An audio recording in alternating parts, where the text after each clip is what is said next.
The beats that move the culture.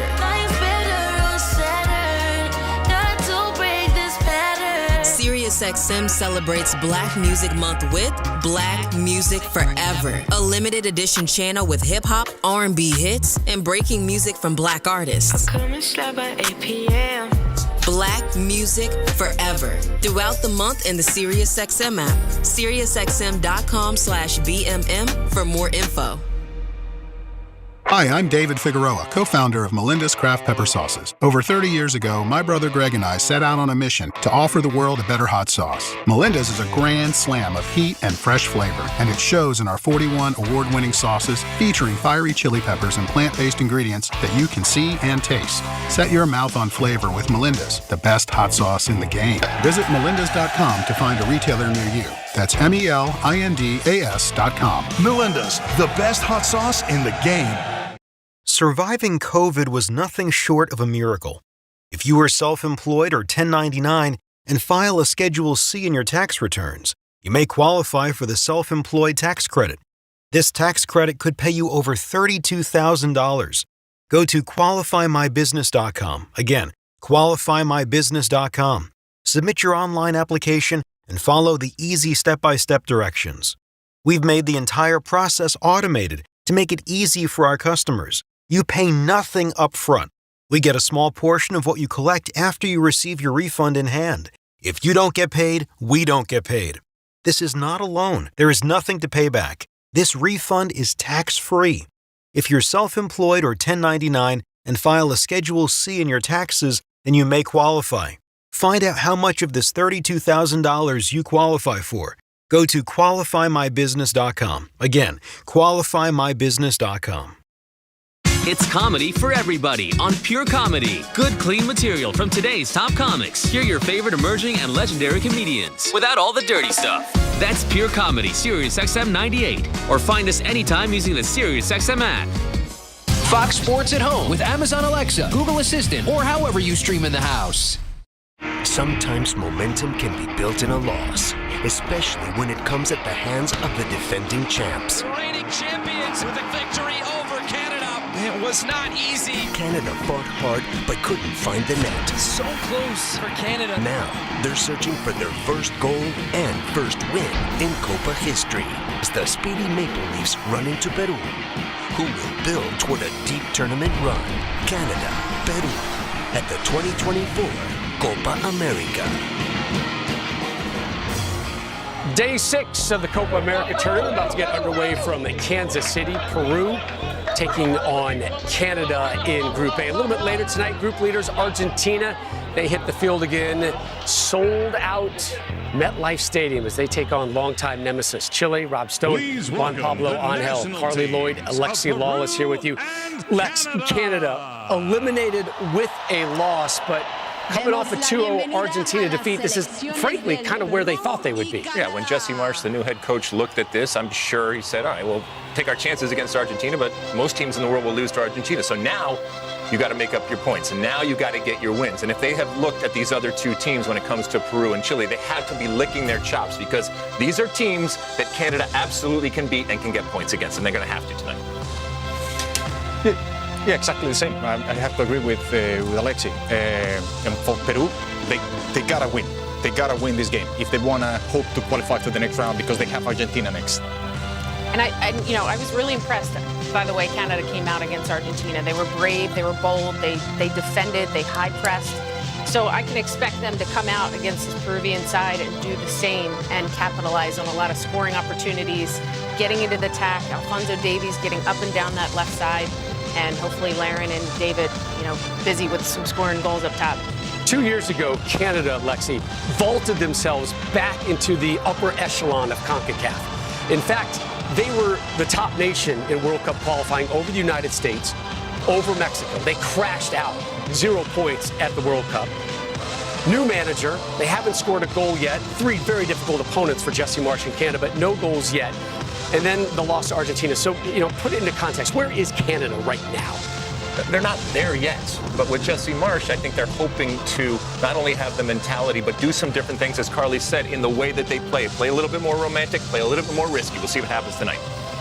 Ladies and gentlemen, at this time we ask that you please rise for the national anthem of Peru. Señoras y señores, nos ponemos en posición para el himno nacional de Perú.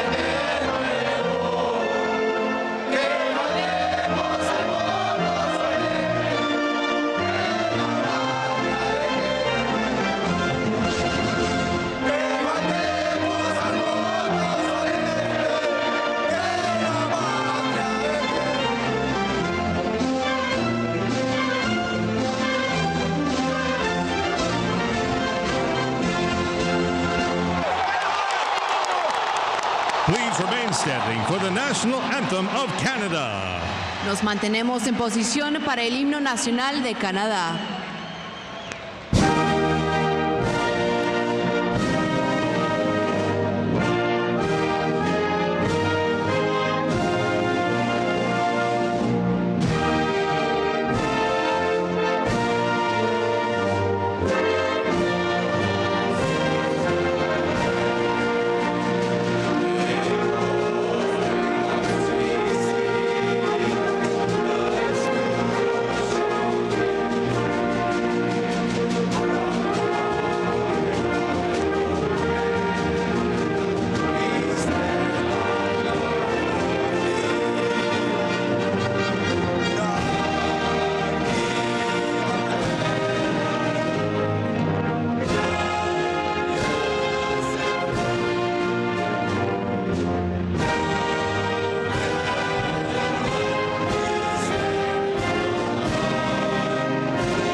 It's Canada and Peru on day 6 of the Copa America from Kansas City.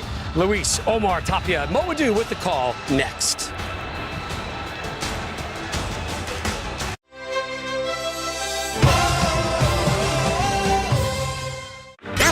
Mark 30 years of one of rap's greatest albums. And go deep into the musical world of the notorious B.I.G. on a channel featuring all his legendary rhymes. And stories from those who knew him best. Whether it was party joints or songs about his life and times in Brooklyn. Notorious Radio, throughout Black Music Month in the SiriusXM app. And now, for a limited time, on Channel 79. Wow, listen to the cheers from Window World's tens of thousands of 5-star reviews. Their energy-efficient windows, doors, and siding have won fans across the nation, like Bob and Bridget of Ohio, who said, "Updating windows and doors in our older home was some of the best money we've ever spent. They're solid, insulated, no drafts." How about that? Energy Star certified and backed by the Good Housekeeping seal. It's Window World for the win. Visit windowworld.com to schedule your free quote today.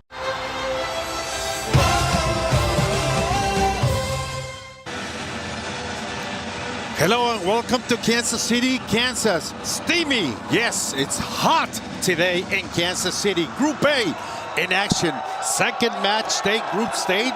Alongside Maurice Adu, this is Luis Omar Tapia. Maurice, tell us the starting 11s. Well, we take a look at Peru setting up in that 3-5-2. Alexander Collins will be patrolling that left-hand side, flanked by Araujo, who plays for the Timbers in MLS. Cartagena sit deeper. He'll protect that back three, looking to distribute and play them in transition. The one change is Lopez is in for Advincula on that left mid spot. Flores and Lapadula have to find a way to take their chances when they do get in the attacking third against a Canadian side that will be eager to look to spring in transition as well as apply some high pressure. And for the Canadian side, under their new manager, Jesse Marsh, they line up again in their usual 4-4-2. They make one change as well. Richie Larea comes in on that right-hand side for Tajon Buchanan. This is a young Canadian side that has a lot of talent. Alphonso Davies at that left back spot. He'll get higher up the pitch and looks to contribute in the attack. But up top, they have two players who are lethal in front of goal. Kyle Larin, 29 goals. He's an all-time leading goal scorer for Canada. And he's partnered with Jonathan David, who has 26 goals as well. There's Jesse Marsh, 50 years old.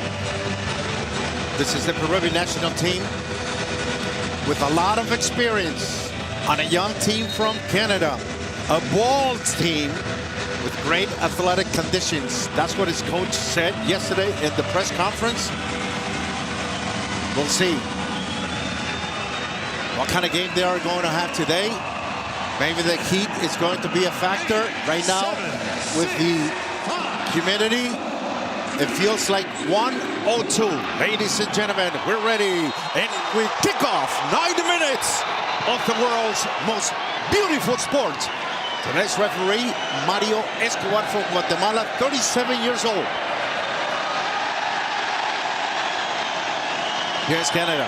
Alec getting the ball way in the back. The captain is Alphonso Davies. And there is Nono. You know what Nono is, right? Nono. Grandfather. Ah, yes. Yeah, of course I know that.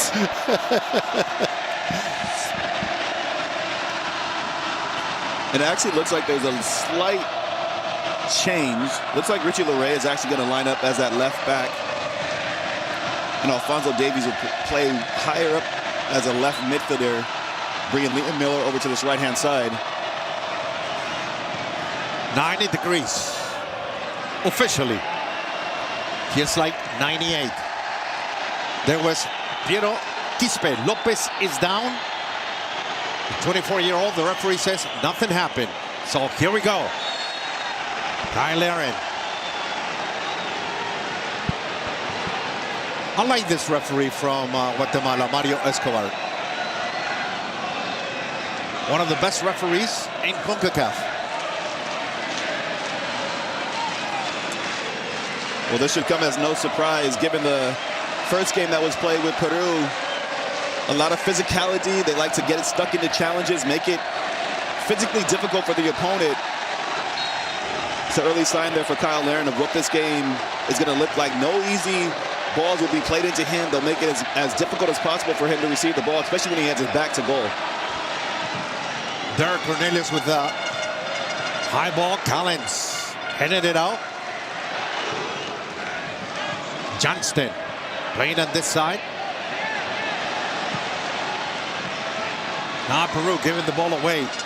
Moise Bombito. Few players with a lot of experience in Major League Soccer in Peru and in Canada. And in Canada, only 2 starters play in MLS.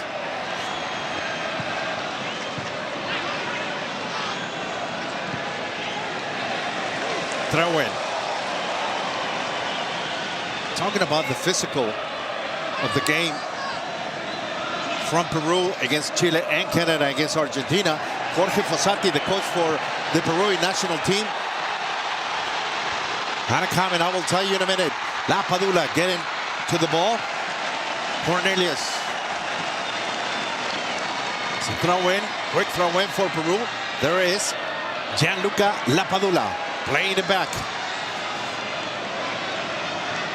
And that ball over the top, trying to pick out Lapadula. That's what I was talking about from a Peruvian standpoint.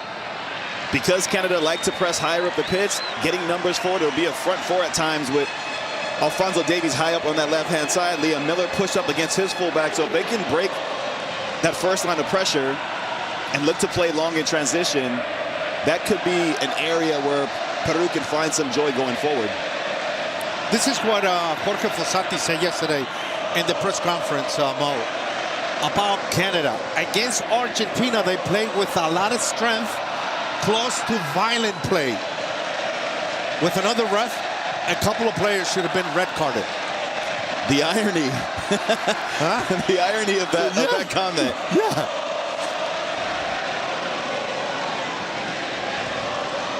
Well, they asked Jesse March about his comment. Here's Edison Flores with the ball inside the area. La Padula! He couldn't get to the ball.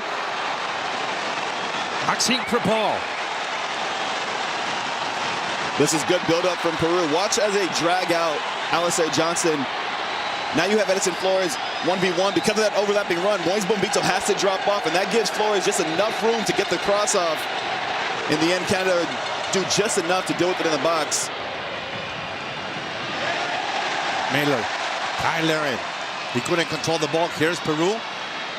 Getting it back. Leon Miller. Again for number 23. First is Quispe. Jesse March did have a comment about what Fossati said. He said, technically, we are a very good, very athletic and intelligent team. That was it. You don't take the bait, you know, new manager, confident new manager, and he knows he has the pieces for this Canadian team to cause some problems, not just in this game, but potentially in this tournament. If they can show the same level of, it's a good, decent ball in there. If they can show the same level of intention and camaraderie, because I thought that was what they showed well against Argentina. They pressed them well. They didn't shy away from challenges. They showed no fear against that opponent. In the end, they lose the game, and now this is about how can Canada take that next step? How can they turn these encouraging performances where we walk away going, okay, that's a different version of Canada. Now, how do they turn that into goals and ultimately a victory here? Because with the loss, they're out of this competition. True. Eustaquio with the ball, playing it back to Derek Cornelius. Again, number 7 from Canada. Ismael Kone. Foul. Free kick for Canada. This Jesse Marsh.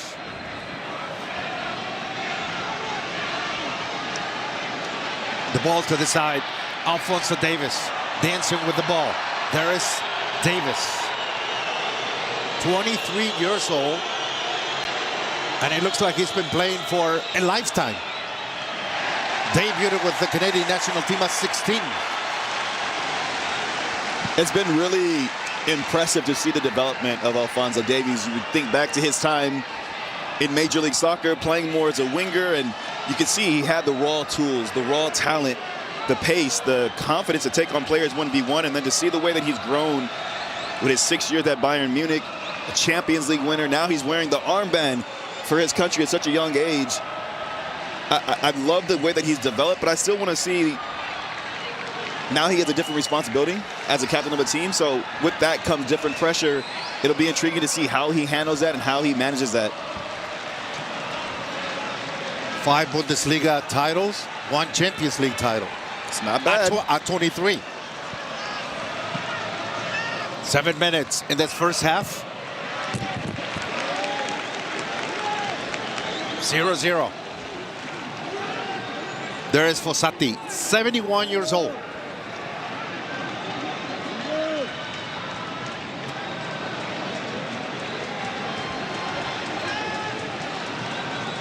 Carlos Zambrano, the captain. Back to Pedro Galese, the Orlando City goalkeeper. Peña in the back. Now Miguel Araujo. The Timbers central defender. Alexander Collins, winner of an MLS Cup with New York City.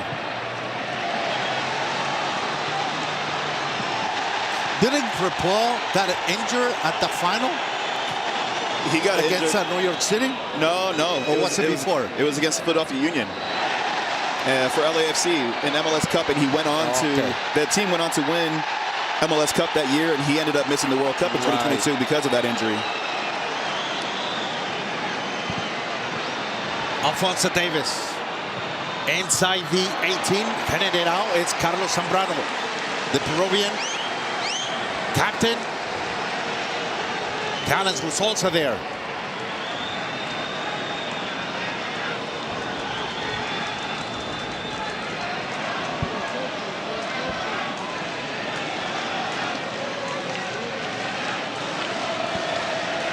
Throw in for Canada.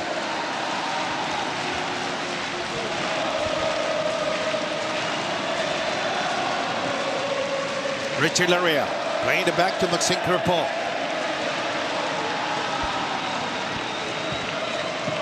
Moise Bombito. Now is Alistair Johnston. First touch by Liam Miller. Jonathan David loses the ball. Here is Peru. Now the ball straight to Edison Flores, right through the middle.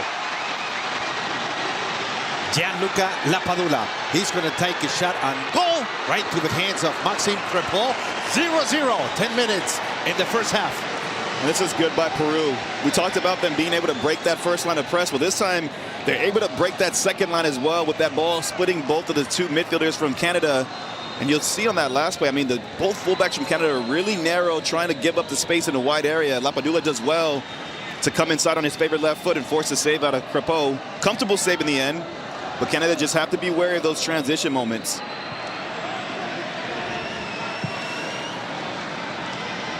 Too long of a ball. This is the first game in Copa America ball. The two teams are playing in a real soccer stadium in the U.S. But tell me about the field, though. Oh, yeah. Interestingly enough, they've actually narrowed the field by 5 yards on either, 5 feet on either side, and then 14 feet on either end line. Why? To condense the pitch, apparently to be consistent with the sizing of the other pitches around this competition. Of the NFL stadiums. So we'll see how that plays out.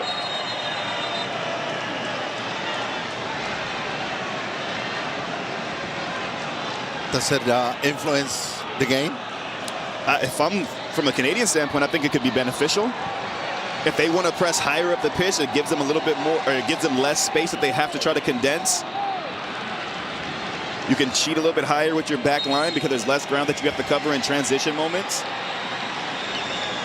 But then contrastly, then there's also less width for you to drag fullbacks into wider spaces to create passing lanes for the likes of Kyle Larin and Jonathan David.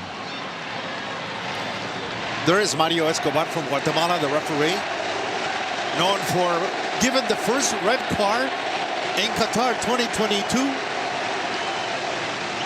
at the game Wales-Iran to the goalkeeper, Wayne Hennessy. Johnston, Bombito, Derek Cornelius. Now with the long ball, too long.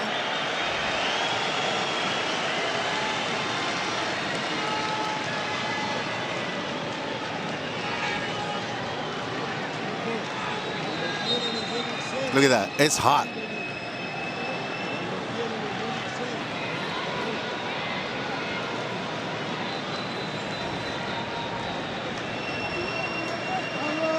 There's the captain of Peru, Carlos Zambrano.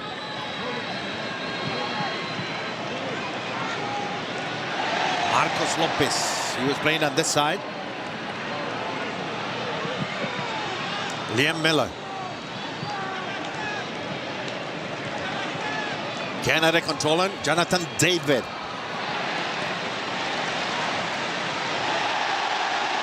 They wanted a foul against Gianluca Lapadula. Referee says play on. Yeah, this referee is setting the tone early on. He's allowing play to continue. He's not taking the bait. Good run. The touch right to the back is going to be a corner kick, the first corner kick for Canada. But that's a really good run in behind by Alphonso Davies. Richie Larea, as I mentioned, playing as a left back, does a good job to play that ball behind the fullback. And you saw the pass that he was looking for. He was looking for that cutback to Jonathan David, just hesitates maybe slightly, and that gives the Peruvian defender enough time to get back and cut it out. Bombito Cornelius, Richie Larea, Liam Miller, inside the box, waiting for the ball. Nobody in the far post. Here's Peru. Foul. Now it's going to be a free kick for the Peruvian national team.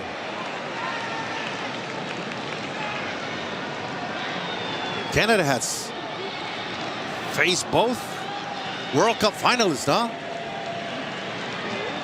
0-0 against France. Yeah. And the 2-0 against Argentina. Talk about decent first few games for Jesse Marsh. Before that, they played against the Netherlands as well, and they lost that game 4-0, and then obviously we know the result against Argentina 2-0, but they drew against France in a game that I think turned some people's heads. They drew some attention as you get a result like that against a French team that is star-studded. But now the challenge for this Canadian group is, under a new manager, how do you take that next step? Mela. He loses the ball. Marcos Lopez. Now, strong kick by Alexander Callens. And that next step being now how you go and have success at tournaments. We saw them do well. They won World Cup qualifying before the last World Cup, but then the showing after the World Cup left a lot to be desired. They finished the tournament with 0 points, 2 goals, one of them being an own goal. So now you have that experience for your young core group of talent on this team. You have an ambitious young manager now in Jesse Marsh. So how do you put all those pieces together to now start getting consistent results in tournament play?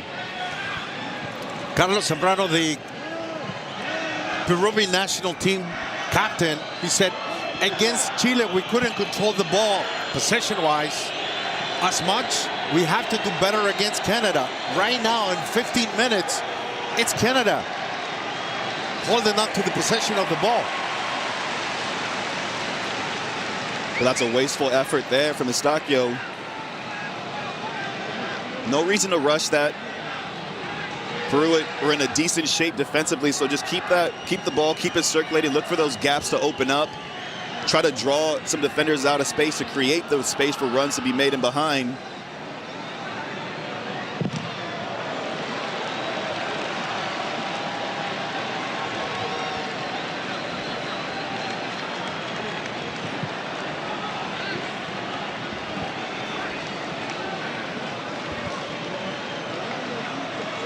Fossati is telling his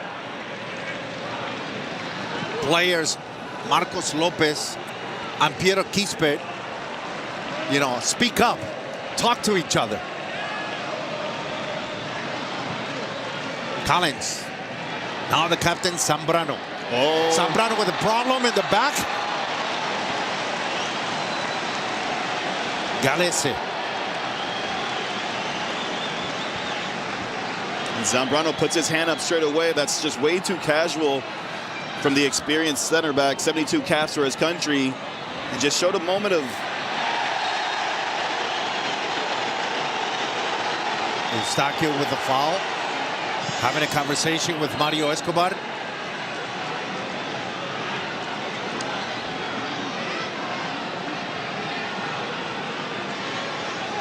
This is the high challenge there from Eustaquio. Just studs catch the ankle there of Lopez.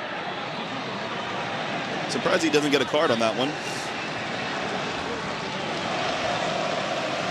Marcos Lopez started today. Until yesterday, Oliver Sone, number 19, was expected to start today. He's on the bench.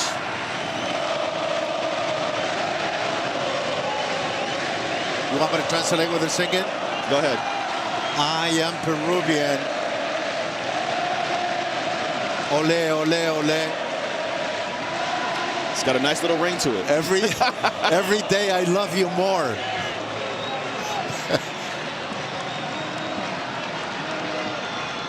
Listen, it doesn't matter what the actual words are. When you have a passionate fan base and they sing that song with pride. Kone. Man, did you see the Argentinians in New York City? It's Messi's birthday. In Times Square? Yeah, they came to show out. And they were singing right in front of the Pelé soccer store. They were sending a message. They were out there in numbers as well. Yes. I mean, we're seeing quite a few balls now being played out of bounds, and I wonder how much that's being impacted by the field being so narrow. And for tonight's game in New Jersey, it's a sold-out stadium for the Argentina-Chile. Johnston with a long ball, looking for Kyle Larin. It's going to be a goal kick for Peru. 20 minutes into the first half. 0-0. The average age of this Peruvian national team is 29 years, and the Canadian is 25 years. That can make a difference on a hot summer night in Kansas City. Well, Canada will definitely be hoping that's the case, that their young, athletic, energetic legs will be able to see them through and get 3 points tonight. But I think it's about taking a balanced approach. It's a late challenge there. I think this should be a yellow card. Mario Escobar showing Richie Larea a yellow card.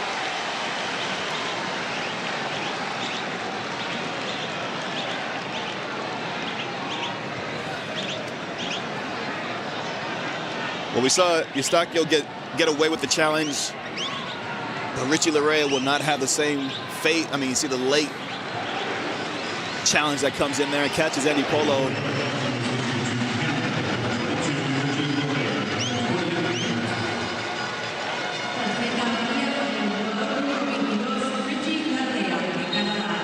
Now, normally he plays on the right side, no? Larea, he's had experience playing on either side. Either side as a fullback, he can play higher up the pitch as well. But his insertion into the team, again, it gives the license for Alphonso Davies to play one line higher. Flores battling for the ball.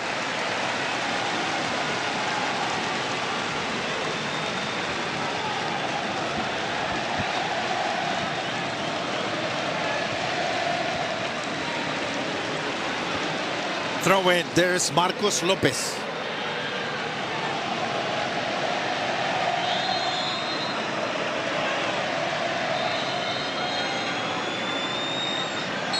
Now there's a foul by number 6, Marcos Lopez.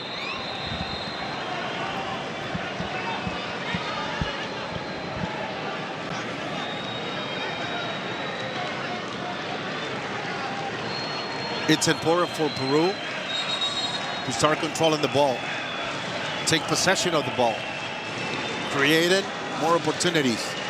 They lack of scoring goals, just like other nations in this Copa America tournament.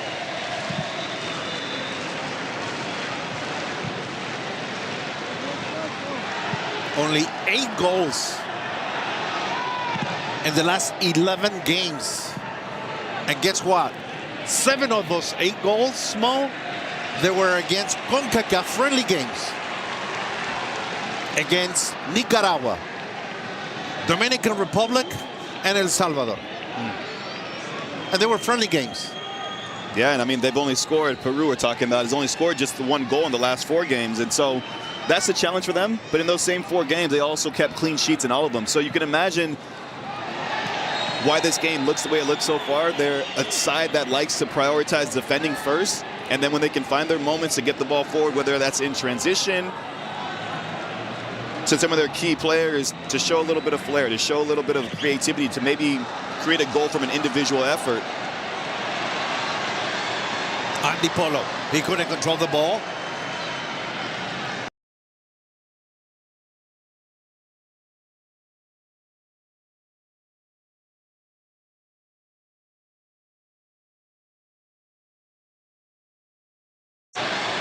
Andy Polo, he couldn't control the ball. Herrera playing it back to Cornelius. Alphonso Davies losing the ball, and here's Peru.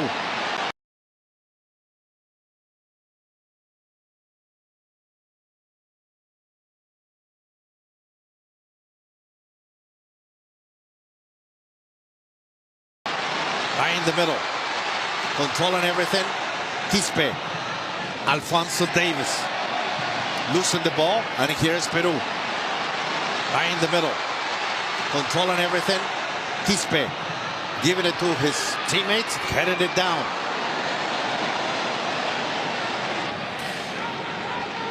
Tomorrow on Fox and FS1, simultaneous play concludes with Group E and F. Group E starts with Ukraine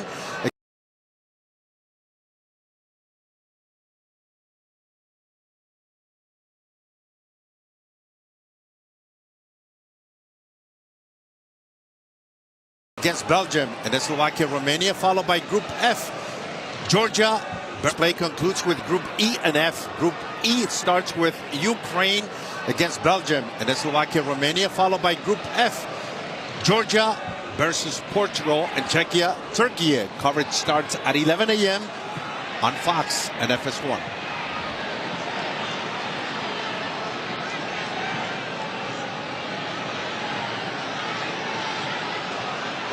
La Padula. Now it's Marcos Lopez. Fonsa Davis coming to help in the back. Now Peru getting the ball back to number 7. Andy Polo. No touches inside the box. It's going to be a corner kick. First corner kick for the Peruvian national team in this game. And that's really good running off the ball by Andy Polo. He starts the play off and then and that's really good running off the ball by Andy Polo. He starts the play off and then continues his run into space, drawing over 2 Canadian defenders, and does just enough to earn a corner kick for his.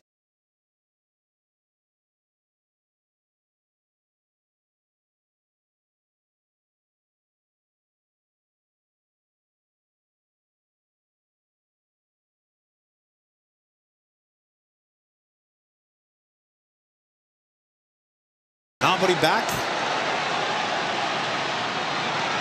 Look. Taking it out with everything. Derek Cornelius.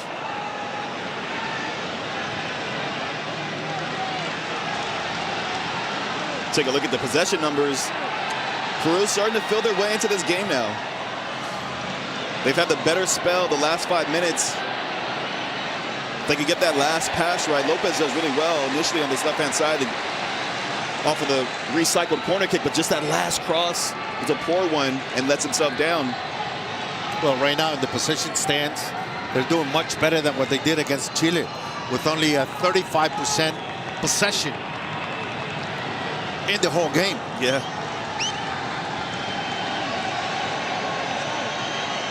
Marcos Lopez.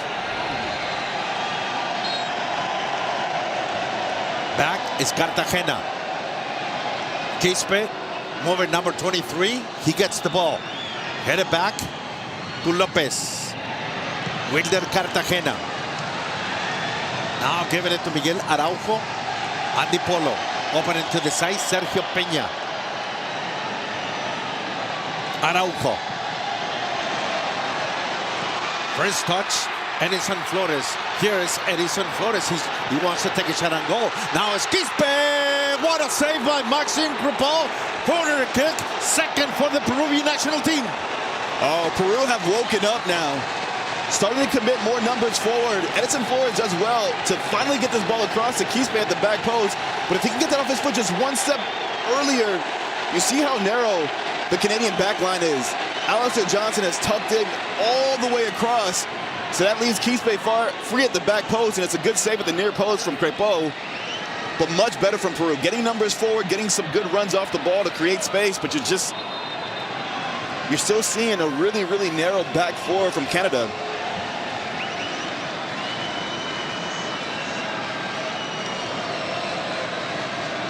Crepeau is down. He had 6 saves against Argentina.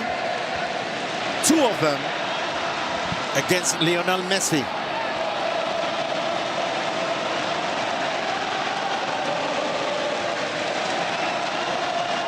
Well, now everybody's going to take a water break. It's needed. The cooling break, it's needed. Very much so needed, and it's interesting to see how momentum has shifted in the last 5 minutes or so into the favor of Peru. Look, it feels like 100. It's going up. And actually, in Kansas City, I was looking at the weather, and they have a heat advisory until 8 p.m. local time. This is a good look. Look how narrow Alistair Johnson, number 2 in red is. And that just leaves Quispe wide open at the back post. In the end, he can't get the ball out of his feet quick enough, and it ends up being a toe poke shot on goal. But those moments are on. If Peru can switch the point of attack quickly, there's space to be exploited in the wide area.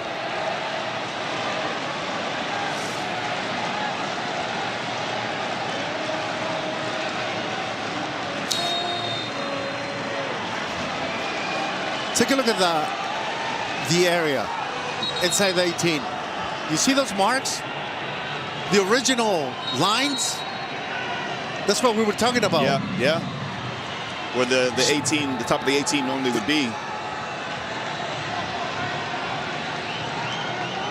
Second corner kick. Now it's Lopez with the ball inside the 6. Now Flores. Cartagena loosen the ball.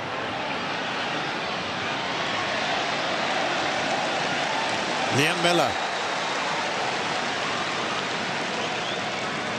Here's Peru. Loosen the ball. Now that's a foul by Sergio Peña. It's going to be a free kick for Canada.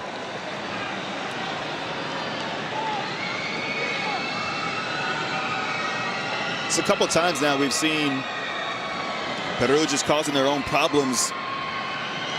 Peña just takes his eye off the ball for a slight second.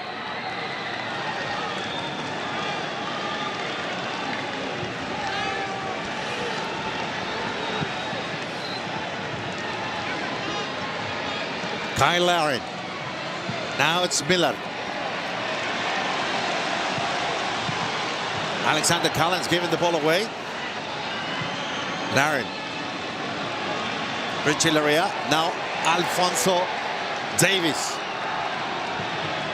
Great touch by Eustachio. Liam Miller. Inside the box. Playing it back. Kyle Larin.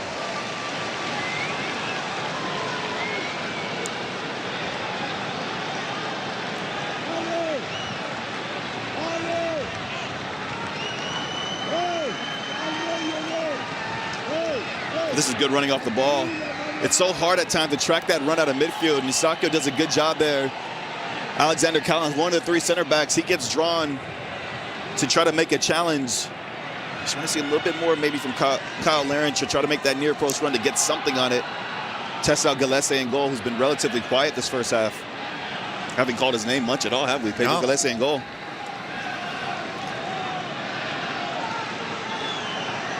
Well, that's one of the things that you mentioned, no? It's hard to score against Peru. The back 3 are very strong with a lot of experience. Steven Eustachio. It's a good ball. But look at the press there.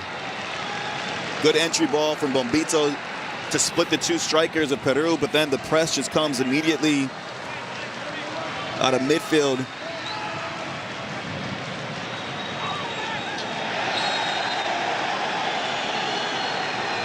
That's a foul by Alistair Johnston.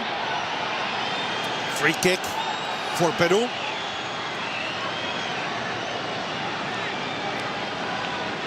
This is a real test for Canada. This might sound controversial, but at times it's easy to get up for a game when you're playing against an opponent that's a clear favorite. So the Netherlands, France, Argentina, all clear favorites. So Canada is a large underdog in those 3 games prior to this tournament and then the first game of this tournament. Now you're playing against an opponent where it's a little bit closer level playing field. So how do you respond? How can you show that same motivation, that same determination to find a way to get a result? The ball coming inside the box. What a headed. Goal! No! Offside. I want to see it again. I want to see it again, Mo. The fans don't know it yet. But now, as to be expected, they're taking a look at it. I think Lapadula might have just started to run. Yeah, you see, Lapadula in white there just starts his run a little bit too early. It's an incredible finish. But the reason why he's that wide open and that free to get on the end of that service is because he starts his run early, and this will be called back offside. Great job by Humberto Panhoff, the second assistant. They're checking, but he put up the flag right away.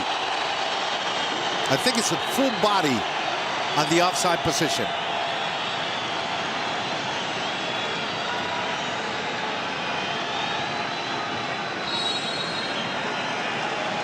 And there's a confirmed call, but maybe this is a wake-up call for Canada. They've been slow to really get going in this game, yet to register a shot on target. Kyle Larin hasn't been that much involved. We're seeing Jonathan David at times tuck into midfield to try to get on the ball. We're seeing Richie Larea come a little bit more narrow as an inverted fullback, and so it just puts so many buttons. That's a good run here. That's a beautiful ball for Edison Flores. And it's Edison Flores who committed the foul. But right now, with all those bodies centrally, there's no real threat in behind for Canada. Everyone's coming short to try to get on the ball, and they're playing themselves into trouble right now. Flores, Lapadula. Here's Gianluca. Is he going to take a touch with the left foot? Now it's a foul by Andy Polo, number 7. Free kick for Canada. Canada are having a really, really hard time getting going. Whether that's trying to build out of the back, whether that's trying to play through midfield. They seem to just be void of ideas and any real creativity. Then you take these high-risk chances close to your box, and Peru's going to swarm them. They're waiting for their little pressing cues, and once they see there's an opportunity, a player receiving the ball with his back to goal, that's when you go and press. See how his first touch is.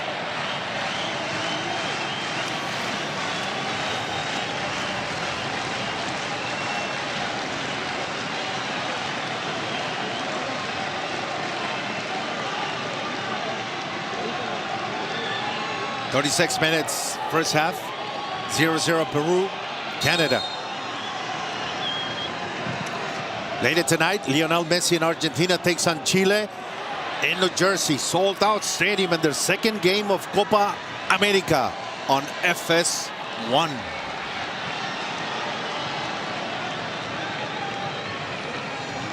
After tonight's game, this one and the Argentina-Chile, is going to pass the 500,000 fans in stadiums. There is Flores. Back to Andy Polo.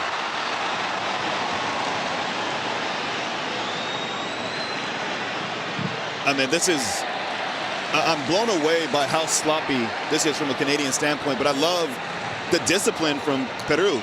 The way that they're just baiting Canada into starting passes. Canada's basically playing right into Peru's trap, whether it's drawing them to play a little bit deeper away from the goal that they're attacking. On that last play where they give the ball away, Alphonso Davies coming really deep to try to get on the ball. And now you have 3-4 players all being marked by just 2 players from a Peruvian standpoint. Peru is forcing all the errors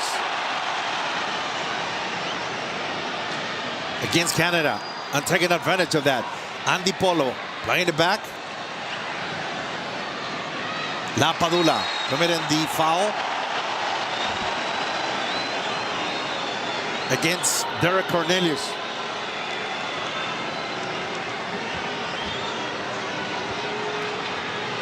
And this is a good look here at the offside on the free kick. That would have been the go-ahead goal for Peru, but Lapadula just starts his run about a yard too early. As I said before, incredible header.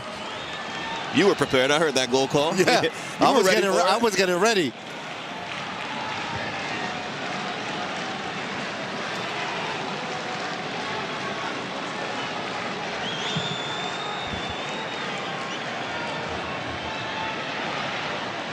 Alphonso Davies.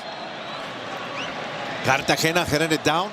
Alphonso Davies, the Canadian captain, with the ball. Piero Quispe. Quispe again. The ball is coming to Gianluca Lapadula.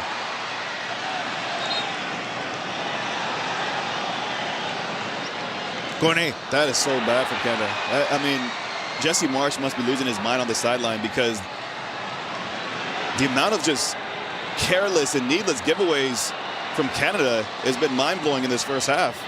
And Peru just feasting on every chance, taking advantage of them. Where is the young, strong, fast, with individual talent that showed it against Argentina, Mo? Now this will be interesting right here. Alistair Johnson And I believe it was Marcos Lopez had a little coming together there. It looks like a little, I'm not gonna say headbutt, a little touch of heads.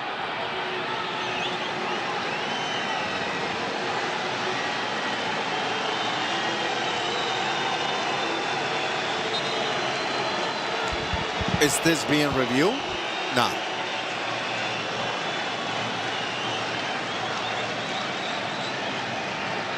Eustaquio having a conversation with Mario Escobar.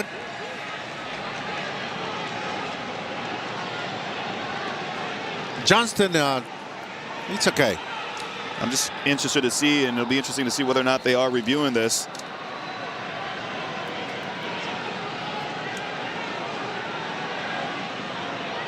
Uh-oh. Well, let's go with Dr. Joe, a rules analyst. Situations like this, where you see the heads come together, there's normally a red card, unless the referees take into account a section of the rules which state that the contact is negligible. That's an exact quote. So here it's been determined that the contact is negligible and they play on. Thank you, Dr. Joe. Clear as water.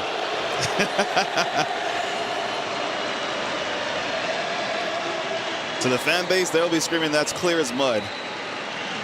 There's a certain section of the fans that would have said that's a clear and obvious red card for a headbutt. Peruvian fans will say, it's a love tap, let it play on. 4 minutes plus in this first half. Come on, we need some goals, no? I mean, Canada just need to be able to get into the final third. True. You know, we were so impressed in the last game with the press from Canada, the way that they were able to put pressure on Argentina in a way that we didn't expect. This game has been all about Peru and the way that they've limited any kind of influence from the likes of Jonathan David, Kyle Larin, Alphonso Davies. They've been really void of ideas, starved of chances. Whereas Peru, the opposite way, Lapadula's found a way to impact the game with his physicality and forcing and willing his way into situations.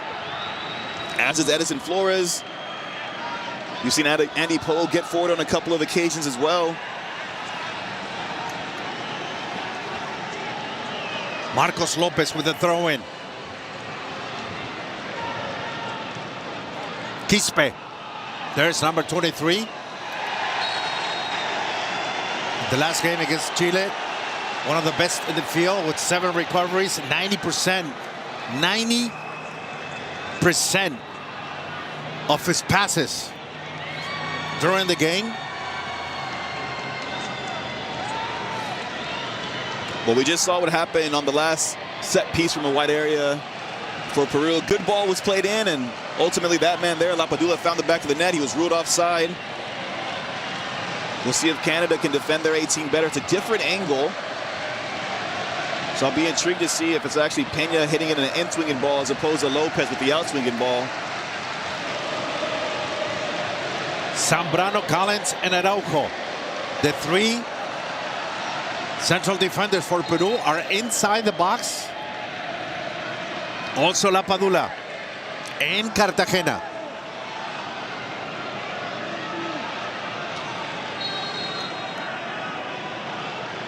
The ball coming to the far post, too high.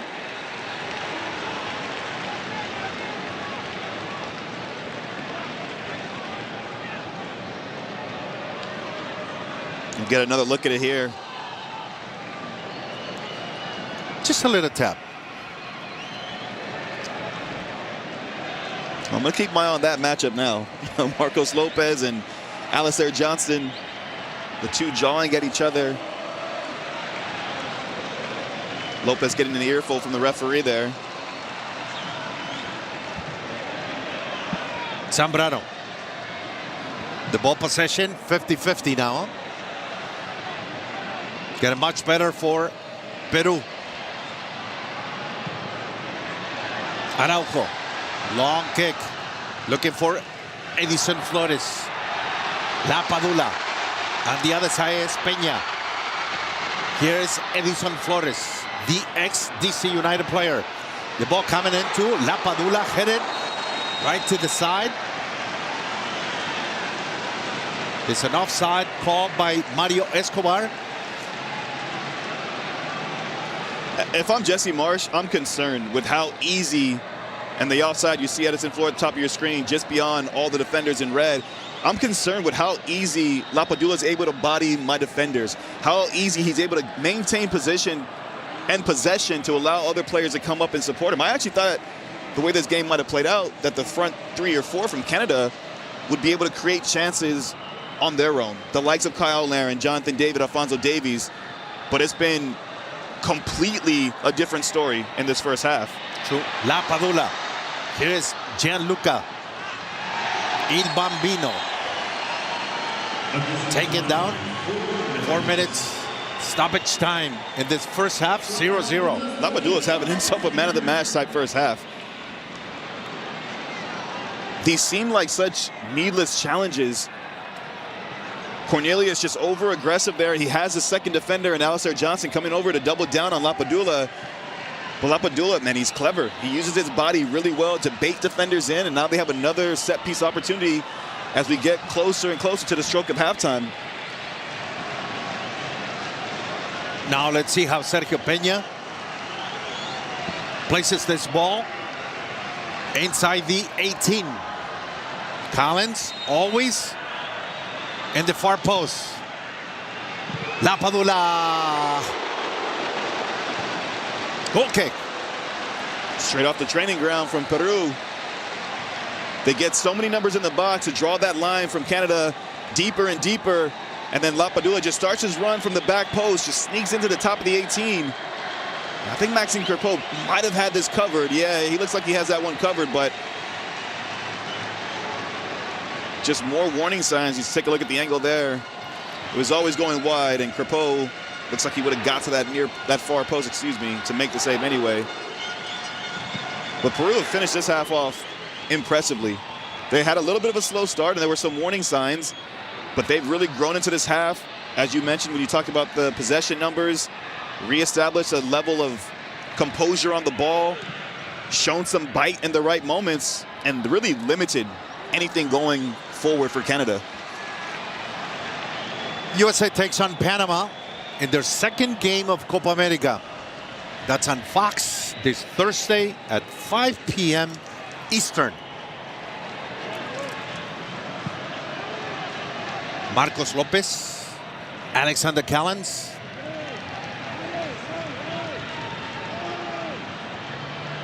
Kone. Oof. Kyle Larin playing it back. Moise Bombito. Johnston.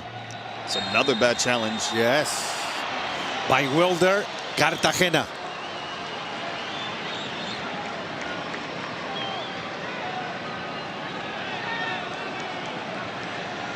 Well, Ishmael Kone does well here to just get his body between himself and the ball. So Cartagena coming in aggressively. He thinks he can get a toe to the ball.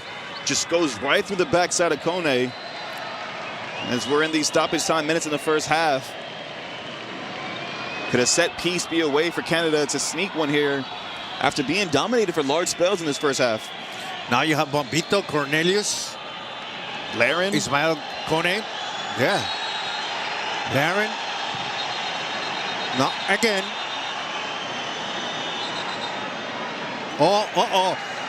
Humberto Panjos. They need a doctor. That's the second assistant referee.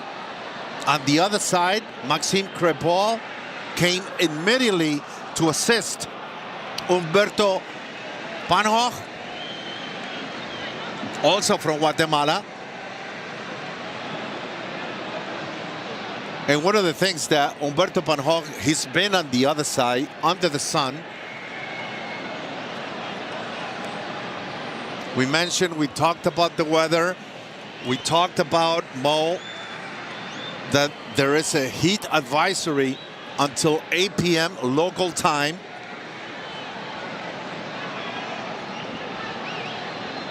Now, Humberto Panjos is being treated.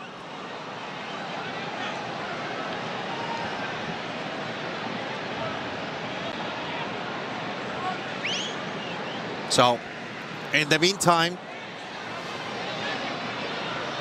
the Peruvian national team and Canada are 0-0 in this first half.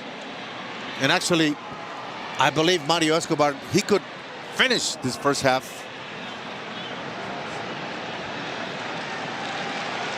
Well, you heard the applause from the fans, so I hope that that's a good sign that the assistant referee is doing better and maybe back on his feet. I'm sure we'll get a glimpse of that in a second.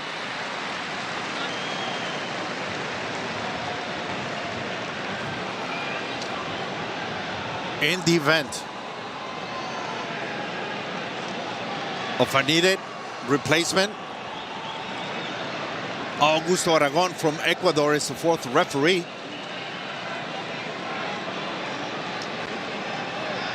And there we have him, still being assisted by the medical unit, the medical services. Right now, the temperature is 91 degrees, 57 humidity, and it feels like 101.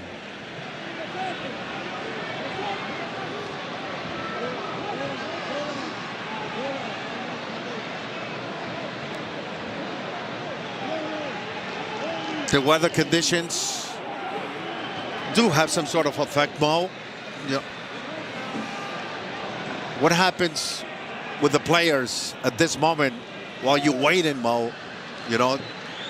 Well, you've seen the players. They've all come to the sideline. They're getting as hydrated as possible. Any chance that you have in these kind of conditions, as you mentioned, with the humidity, the heat, they're coming over to the sideline, getting some words from the manager, but more importantly, getting themselves some water, some... I think Jesse March is just telling the fourth referee, why don't we just finish, get everybody in the locker room, you know, get some air. Yeah, I'm not sure if he'd want to give up this set piece opportunity that they had.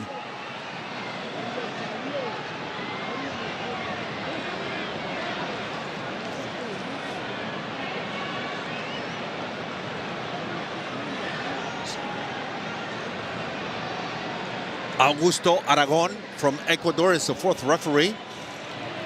Perhaps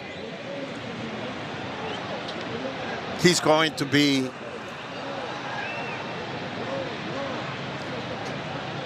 the assistant. He should. Normally, that's the responsibility of the fourth referee. Either you replace the referee or the assistants in case of an emergency or an injury.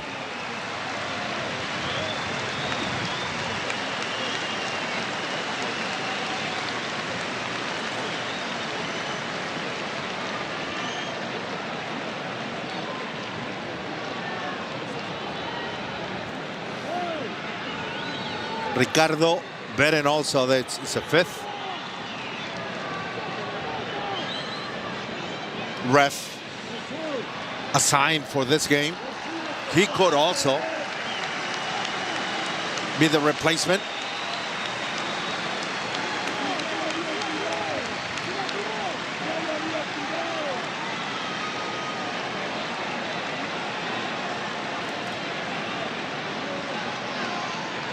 And now you have both coaches from one end and the other one. One wants to go inside the locker room. The other one wants to take the opportunity of the set piece, as Mo mentioned. Well, Peru better hope that they're still mentally sharp and they're focused, that this little gap in time hasn't slowed their momentum, that they're still focused. There's a set piece here in a really dangerous position for Canada.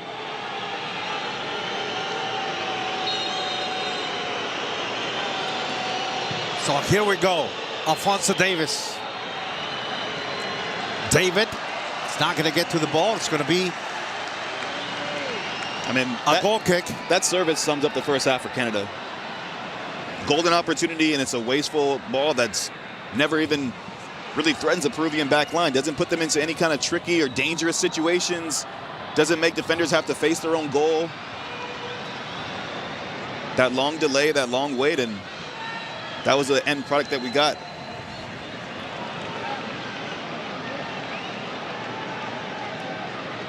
Goal kick for Peru.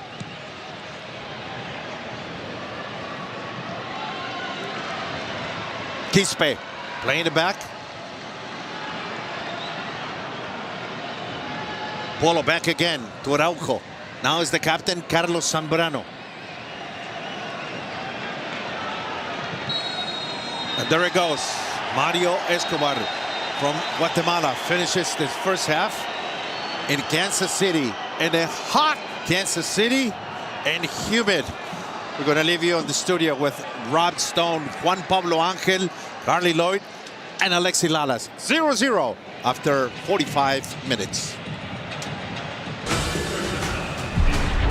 The Copa America 2024 halftime show on FS1 is presented by BMW. Rob Stone with you in studio. You saw the conditions in Kansas City, obviously impacting the assistant referee, Humberto Noel from Guatemala. If we get an update on his condition, we will pass it along. Coming up at the half, we're going to discuss Canada's difficulties tonight. Messi and Argentina, they descend on MetLife Stadium. And we'll look ahead to Thursday's Game 2 for the U.S. as they take on Panama.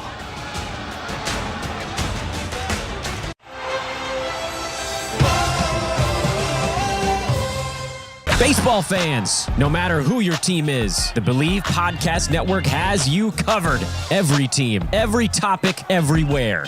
The most passionate fans and the most knowledgeable former players bring you the in-depth analysis you crave with podcasts dedicated to your team and your team only. Search Believe right now on the SiriusXM app and download your team's podcast today. That's BLEAV. Every team, everywhere.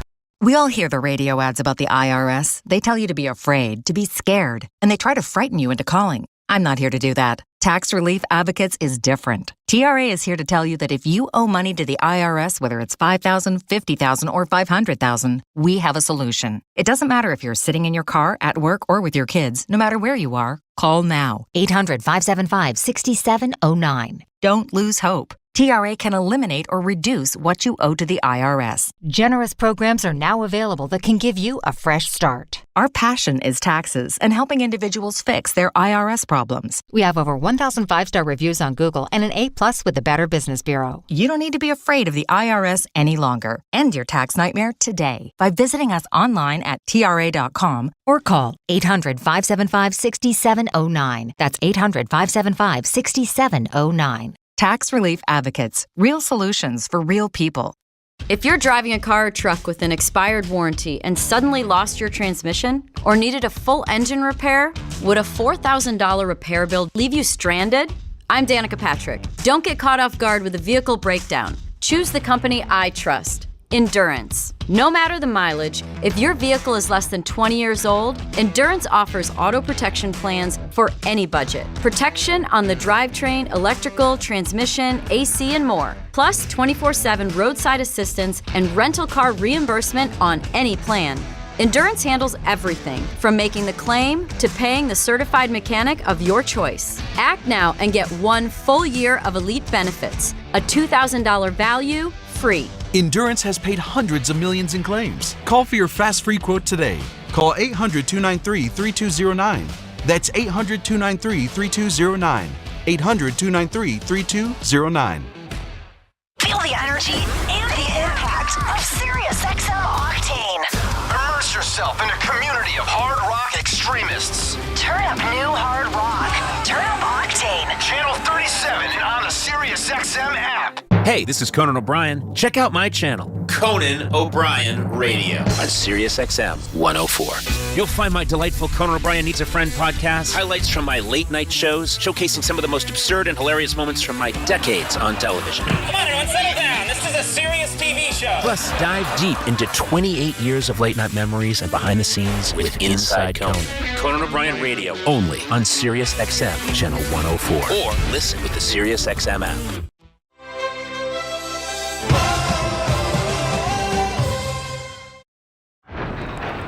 Well, the last time Canada beat South American opposition, you have to go back to the final, the 2000 Gold Cup inside rainy LA Coliseum, 2-0 for the Maple Leafs over Colombia. More South American opposition today for Canada. Things not going great, but they're not losing. Difficult day for Jesse Marsh and company so far, 0-0 at the break against Peru. And remember, a loss today would officially eliminate Canada from the Copa America. Rob Stone, Juan Pablo Angel, Carly Lloyd, Alexi Lawless back here with you. And look, we praised Canada for a relatively strong performance day one against Argentina, but that level of play nowhere to be found essentially through the first 45 minutes in sweltering KC as we take in our first half highlights, sponsored by BMW. Yeah, Canada didn't come out the way that they started against Argentina in this first game, their first game. Quispe here with a little toe shot, and Crépeau makes a save. That was their first chance. Down the other end, Canada with an opportunity. Half chance, Kyle Larin here. Just can't get around on it at the near post. Yeah, it's hot. This is a free kick from Marcos Lopez. Whips it in. Lapadula makes his move a little too early, and he's in a clear offside position. Good header, though. Yeah, he's off. Yes, he is off. Way off. Good finish, though. Yes. Yeah, exactly. They checked it. I know. It hurts. You know what else hurts? Getting headbutted. All right, this is ridiculous. All right, Alistair Johnston, okay, they're jawing and fine, but no, you can't do that. And if you do it in the age of VAR, it should catch it, and you should be out of the game. That is a red card. Just because he doesn't roll around on the ground and scream and yell to the stars and everything, it's a red card. What are we doing? They had a red card check as well. They looked at it. They took their time. What did they not see? Can't make it up. Lapadula with this rehearsed free kick. Peru had more of the chances. Yeah, I mean, that's Canada. You get headbutted and you don't get anything for it. You're outshot 5-1. What happened to the Canada that we know? Well, I mean, the environment, obviously the heat, but that's the same for both teams. I think that they are playing a team that looks at them as an opportunity to get 3 points. I don't think, for Argentina, you kind of have nothing to lose. Canada has a lot to lose here if they expose themselves, but it's just, this is not the Canada team in terms of, being brave and pushing the game and obviously completing passes. Right, 3.5 games under Jesse Marsch, still no goals scored for Canada. Coming up, Lionel Messi in the 15-time champs Argentina. They kick off this Copa last Thursday in Atlanta with a win over Canada. You see the highlights there, Messi with that assist. They have some activity coming their way later tonight from MetLife. We'll get you ready for that one.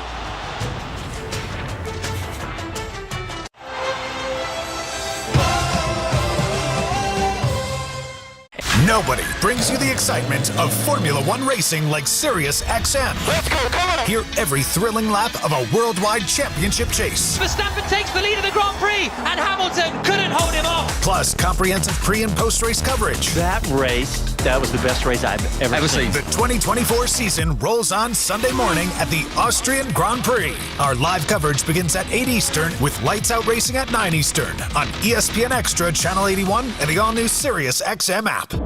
Whatever happened to Tony Horton, the guy who created the revolutionary P90X? 2017, I was knocked down. A very rare type of shingles that went straight into my brain. My body was completely wasting away. I started researching everything related to building my muscle back again. That's when I learned about the potential of HMB plus vitamin D3 and what they can do when it comes to helping build new muscle. So Tony developed high-impact protein by Power Life. Just add 1 scoop of high-impact protein to a glass of water or your morning smoothie and enjoy the effects of that boss molecule and factory worker combination. Reshaping your body each and every day. More energy, burn more fat, and probably drop a few pounds along the way. High-impact protein by Power Life is a tasty once-a-day powder that comes in either whey or plant protein. Go to mypowerlife.com and use code SLIM to save 30%. Tony even offers a 90-day guarantee. Go to mypowerlife.com or text SLIM to 511-511. Text SLIM to 511-511 today. All individuals are unique. Your results can and will vary. These statements have not been evaluated by the FDA. This product is not intended to diagnose, treat, cure, or prevent any disease. Text fees may apply. In the game of life, every point matters, especially when it comes to your loved ones. Score big for your family by securing life insurance with SelectQuote. Their team of experienced licensed insurance agents can help you find the right policy at the right price in just minutes.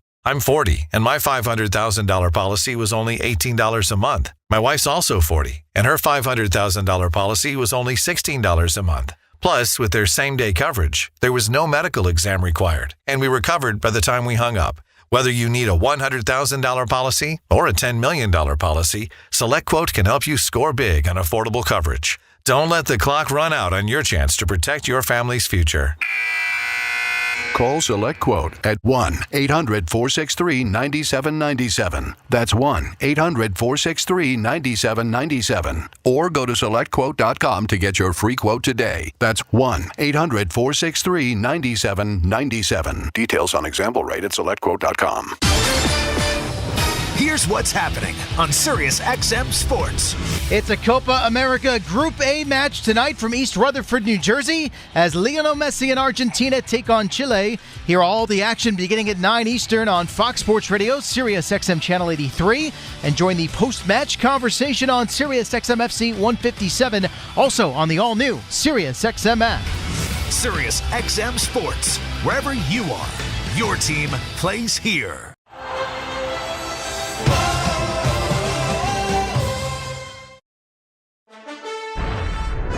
The Copa America 2024 halftime show on FS1 is presented by BMW. The U.S.'s Copa America opener against Bolivia. Pulisic, what a goal! That's your captain. That's your best player. Oh, U.S. players upset about that. Balogun on the deck, and it's in! And the U.S. doubles their lead. So job done for the men of the United States. Mission accomplished. It finishes here in Dallas. The United States 2, Bolivia 0. 2 days ago, Christian Pulisic and the U.S. got their Copa campaign started with that win over Bolivia. 2 days from now, they play their second game against Panama. That one from Atlanta, live Thursday on Fox. Tomorrow at the Euros, simultaneous games to close out groups E and F. Ukraine, Belgium, Slovakia, Romania, all on 3 points in Group E. Ronaldo and Portugal, they've already won Group F, with 3 other teams trying to advance out of that group. And here is the Portuguese manager, Roberto Martinez, on Ronaldo. I can tell you that the captain will be in the starting 11. He played 1 preparation game. His season, he had a very consistent season this year. He played every game. He's played many minutes. And we need... It's important to keep the competitive levels. It's not good to start and stop. So I can tell you that the captain and Diogo Costa will be in the starting 11. That one tomorrow morning. Tonight, we are at the half in KC. Peru, Canada, still trying to find a breakthrough moment. Second half kick next.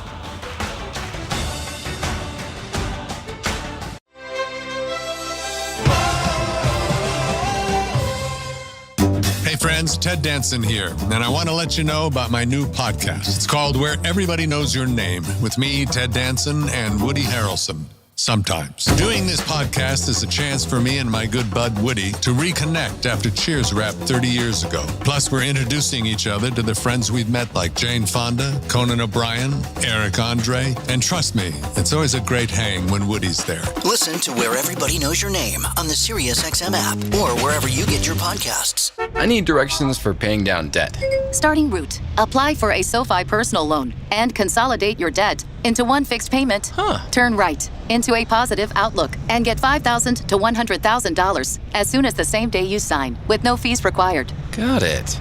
You could get out of high-interest credit card debt with a SoFi personal loan. View your rate at SoFi.com/debt in 60 seconds with no impact to your credit score. Loans originated by SoFi Bank N.A. Member FDIC. Terms and conditions at SoFi.com/debt. NMLS 696891. At Best Western, we can't promise you the perfect trip to the game. We can't promise a warm, sunny day. Just like we can't promise that the other team's mascot won't insult your team mercilessly. Then again, you don't have to listen to anything that a talking bird says. But we can promise you this. You can find a warm welcome and a comfortable room after a long day at the ballpark. Now that's a win. Life's a trip. Make the most of it at Best Western. Beautiful sunsets, meeting people from all walks of life, personal freedom. Some of us were born to haul. If that sounds like you, Amazon Relay has truckloads of freight waiting to be moved right now, and it's just getting started. Prime Day is back in July. You know what that means. There's lots of work waiting for you. Access box truck and power-only loads for free 24/7. Prime Day packages await. Book freight now at relay.amazon.com/prime. Sirius XM Radio. Are you fancy, huh? From low-rise jeans to high-rise dreams. 2000s R&B hits. Sirius XM's The Flow. Now on Channel 48 and in the Sirius XM app. The beats that move the culture.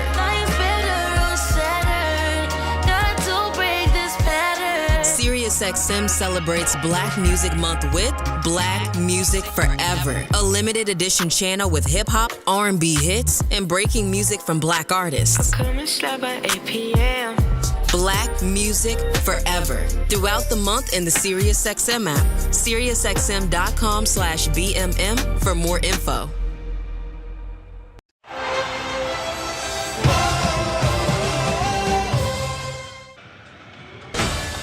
Open those gates and let them in. Argentina fans making their way now into MetLife Stadium in Jersey ahead of their Group A showdown. The 15-time Copa champs meeting longtime rival Chile. That one under 2 hours away. And yes, you will get another look at that iconic number 10 jersey, the blue, the white of Messi. Still trying to figure out how that's not a headbutt. Oh, it's a headbutt.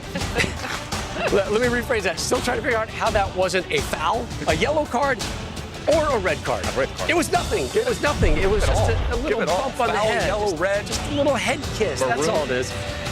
No, a slew of subs for Canada, and they need some energy. They need some life into this one. Scoreless at the break for the second half call. Once again, Luis Omar Tapia and Mo Adu. Thank you very much, Rob. Well, 0-0 after 45 minutes. 3 subs. Diego Romero, Santa Maria, and I missed the other one. In Canada, Kamal Miller, Schaffelberg, and Jonathan Osorio in for Canada.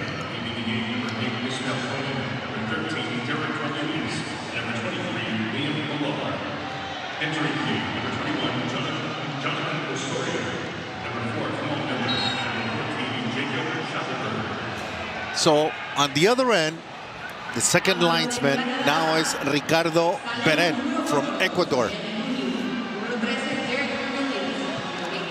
So Humberto Panhoch has been replaced. 0-0 in the second half, Peru, Canada. And what we experienced, Mo, before we go any farther, what's coming in for the summer and the next 24 months in the United States, what we experience today in Kansas City, it's got to be taken very, very serious for the weather conditions. Right now, 92 degrees, feels over 100 degrees. And it's got to be taken very serious for the next 2 years. Oh, for sure. And this is, as much as this is such an important tournament for the play on the pitch, but it's also a trial in terms of leading up to 2026 World Cup and the different venues that'll be used in that competition. It's an opportunity to experience everything from the on-field play to the logistics to things off the pitch in terms of hotels, accommodations, but then also adjusting to factors like temperature and weather conditions.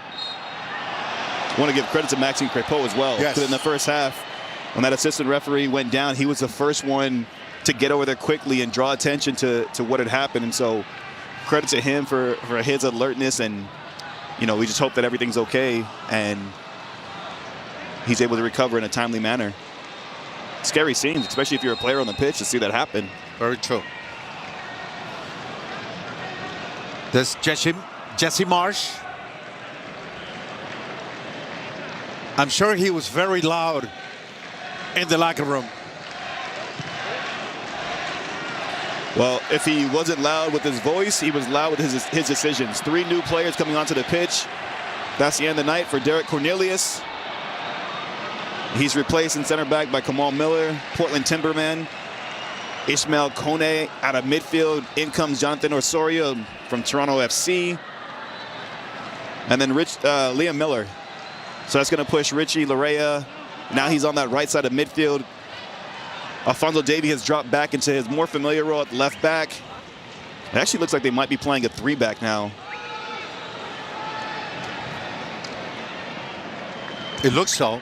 And Jacob Schaffelberg's the last one there. You see him on your screen, number 14 in red. So we'll see. We'll fill out things and see how it actually shapes up. But now they have a little bit more flexibility because you can play with wing backs. Richie Laryea on one side, Alphonso Davies on the opposite side. And we've seen Alistair Johnston play as a third center back for Canada.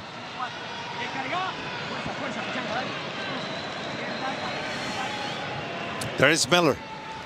Kamal Miller from Montreal.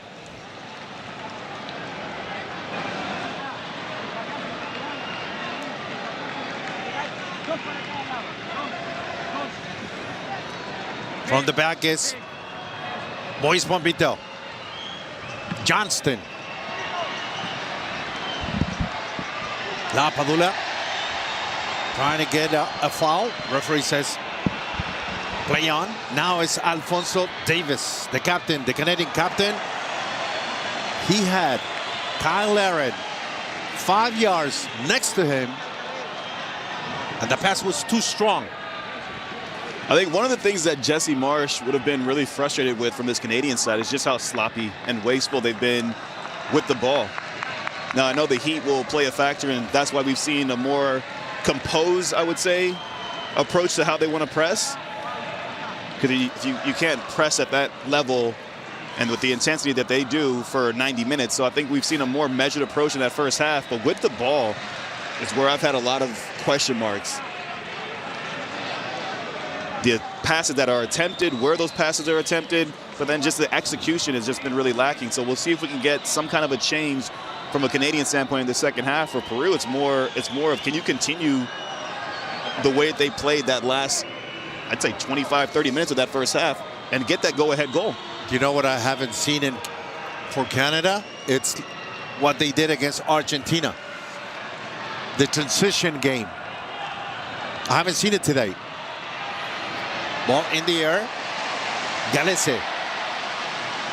Long throw. Looking for Edison Flores. They call him orejas. That means ears. Said he got some big old ears. I guess. There's a foul against Piero Quispe.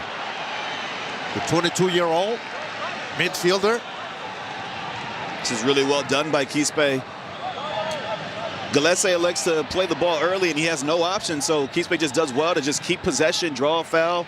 Now they can get numbers up, start the build-up from the back now, a little bit higher up the pitch. Quispe. There's number 23, playing it back to Collins. Maintaining position of the ball. There is Collins. Now trying to get some speed, body to body. It's going to be a foul by the central defender. Free kick for Canada. Collins is saying that he pulled out of the challenge. And I'm sure on the replay we'll get a better look at it. But I think just because he had committed to it so early, it's easier for the Canadian defender. It looks like it's Jonathan David who had tracked all the way back to draw the contact.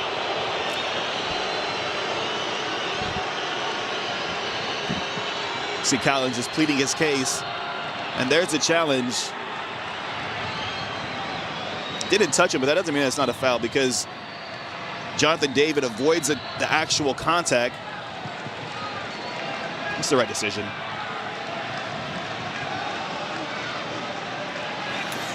One of the questions that we had before the game started, if Peru could take away the fast-paced game from Canada. And Mo, they have done so.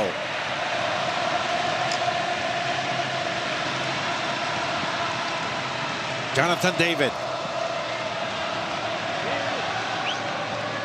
Richie Laryea. Eustachio. Again, number 7. Johnston. The ball coming inside the box, headed out by the captain, Carlos Zambrano.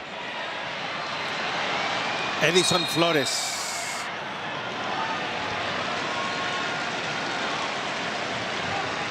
Referee calls for a foul. Mario Escobar. Free kick. Jesse Marsh, man, is still not happy. The way he was pointing out, touching his head is like, These guys are not thinking.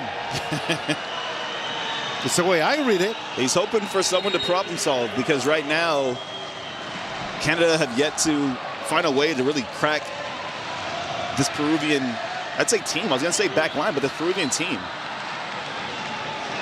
We're seeing Canada trying out different little small nuances. At times their fullbacks are playing more narrow. We've seen that across football globally where the fullback comes narrow to try to create numerical advantage centrally in the build-up, but it hasn't played a large role, and Canada haven't found much joy from it. It's a great ball. Schaffelberg. I'm assuming he was going to be offside, yeah, and there's the whistle. But that is what Schaffelberg can bring to this Canadian side. Incredible pace. He's a very direct type player. Different profile than Alphonso Davies when he was playing higher up the pitch. Alphonso Davies likes the ball to feed a little bit more. He's trickier, gets a good run. Great ball for Lapadula. Get into it first. Moise Bombito. It's really good timing of the run and would have been close in terms of whether or not Lapadula was offside, but he's done incredibly well with his time on the pitch. Schaffelberg, we got to see the intention of the foul. That's a quick yellow card for Miguel Araujo.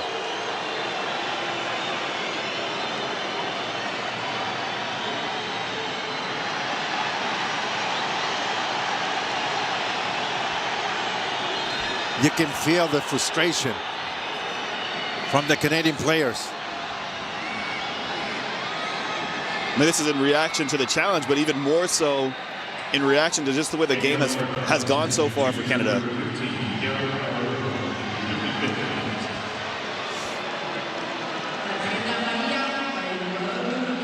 But it's the follow-through from Araujo. I mean, he gets to the ball first, and I'll be curious to see whether or not this is reviewed for violent conduct. Obviously, we've seen it in a slow motion there, and that more times than not tells you a different story. But the way that he went through the ball, maybe if it was slightly higher, they would deem that violent conduct. Or, excuse me, getting my wording incorrectly, serious foul play.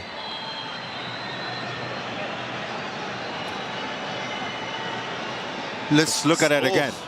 Well, I think this is a little bit more than a yellow card.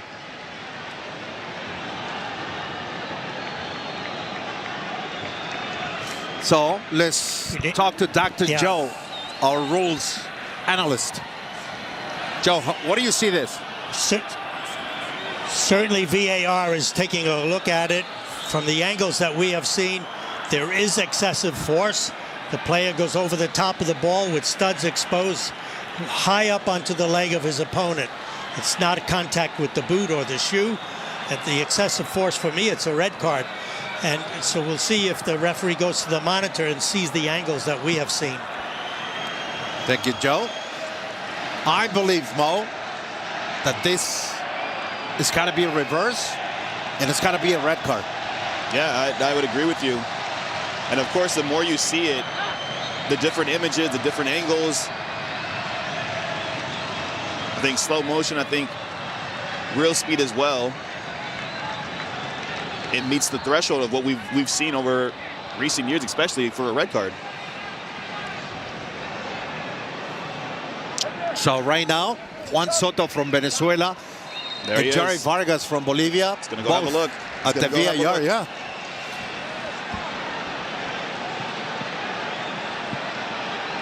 It's a tough decision. But I think once he sees these images, once he sees these images. Right there, look. Right there.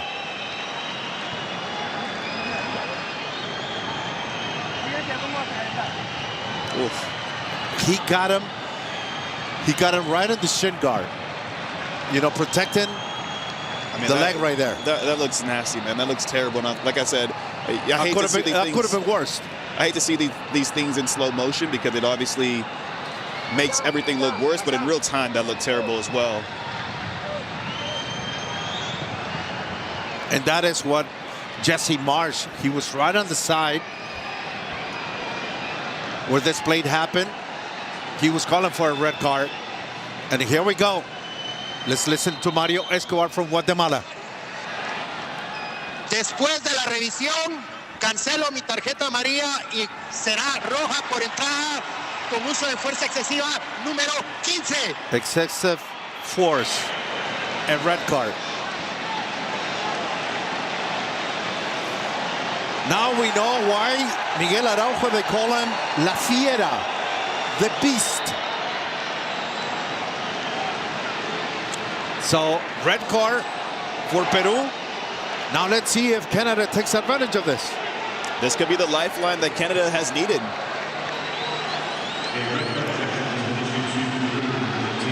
So now everything changes in the back. Who's going to play back now? Sergio Peña or Marcos Lopez? And then, I mean, you get just another look at the challenge.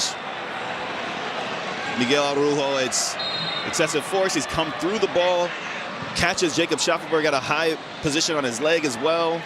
It's really endangering the safety of an opponent, so justified with the red card. So now we're going to see a reshuffle from Peru.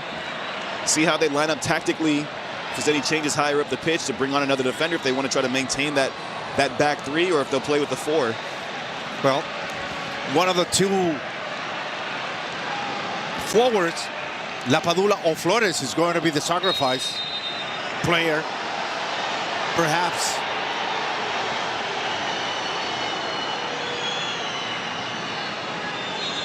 And the director is just going directly to Lapadula and Flores. Here's Canada. Bombito. Next to him is Alistair Johnston. Let's see what Mario Escobar is doing. I guess we need medical attention now for Pedro Galese, the Peruvian goalkeeper, 34 years old.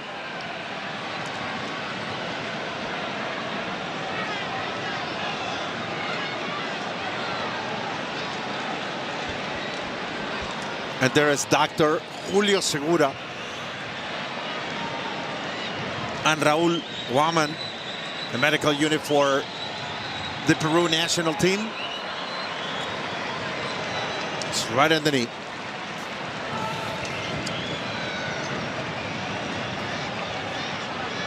You see Jesse Marsh having a word with Jonathan Osorio and Alfonso Davies.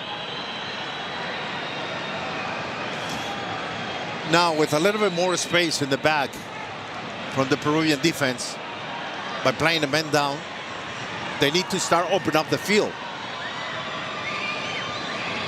Well, no, I think depending on if they do make a change and they elect to still play with three in the back, but if they don't, if I'm Peru, it just means that you have to, when you're defending, you maybe drop one of your attacking players a line deeper to still give you that balance in midfield. But I don't think there's any cause to go panic. Peru have looked relatively comfortable in the way that they want to press, the intensity that they're playing at, the way that they've really limited space in behind, taking away the threat centrally from Canada.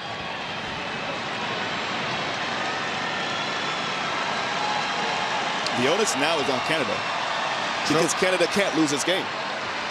If they lose this game, and we do see a change, looks like two changes actually.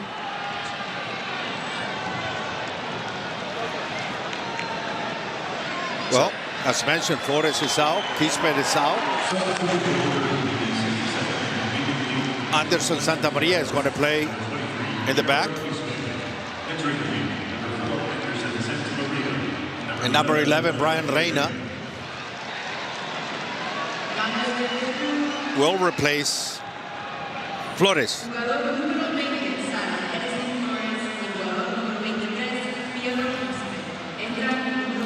Tomorrow on Fox and FS1, simultaneous play concludes with Group E and F. Group E, it starts with Ukraine against Belgium and Slovakia, Romania. Followed by Group F, Georgia versus Portugal, Czechia against Turkey. Coverage starts at 11 a.m. Eastern on Fox and FS1.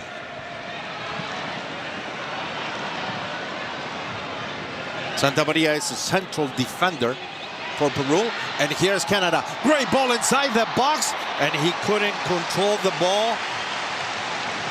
Richie Laria. Well, this is one of the best looks that we've seen from Canada. Now Jonathan David picks the ball up on a half turn. It's a perfect weighted pass for Richie Larea. Just through the lines, Larea making that run from out to in. Just a heavy first touch lets him down.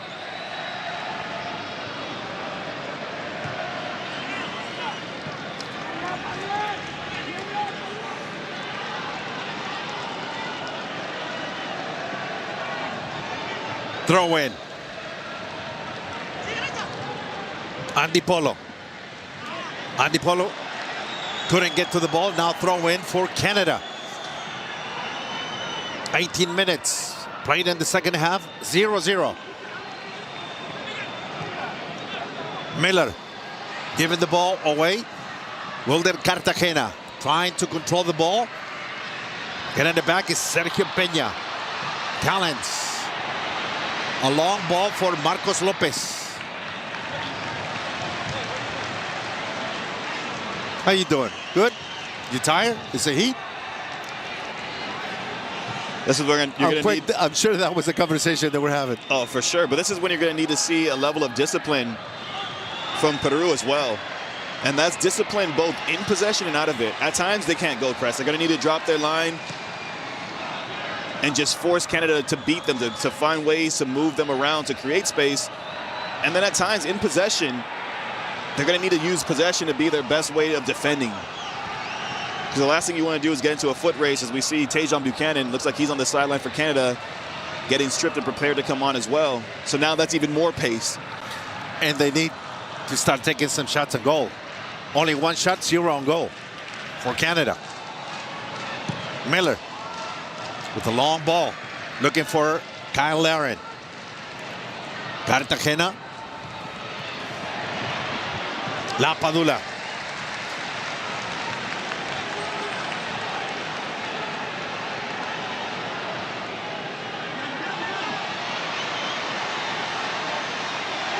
Andy Polo. No, that was Reina. The fans are not happy. They wanted a foul. Schaffelberg. Santa Maria getting there first. It's a good throw in. Good challenge from Santa Maria, but you see straight away the intention of Jacob Schaffelberg. He's very direct, and he has pace to burn, so he's going to put Santa Maria on his heels there a little bit, test him out, especially if they're playing a little bit higher up the pitch and there's space to run into behind. Ah, there's a foul. Free kick for Peru.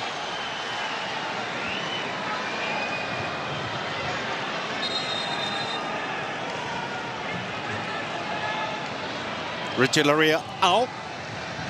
Substitution. Buchanan coming in. The 25-year-old, number 17 for Canada.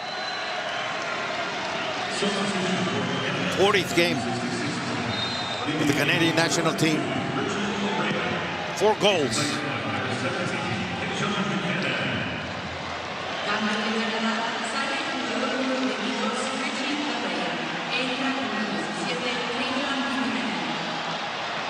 Andy Polo, the ex-Timbers.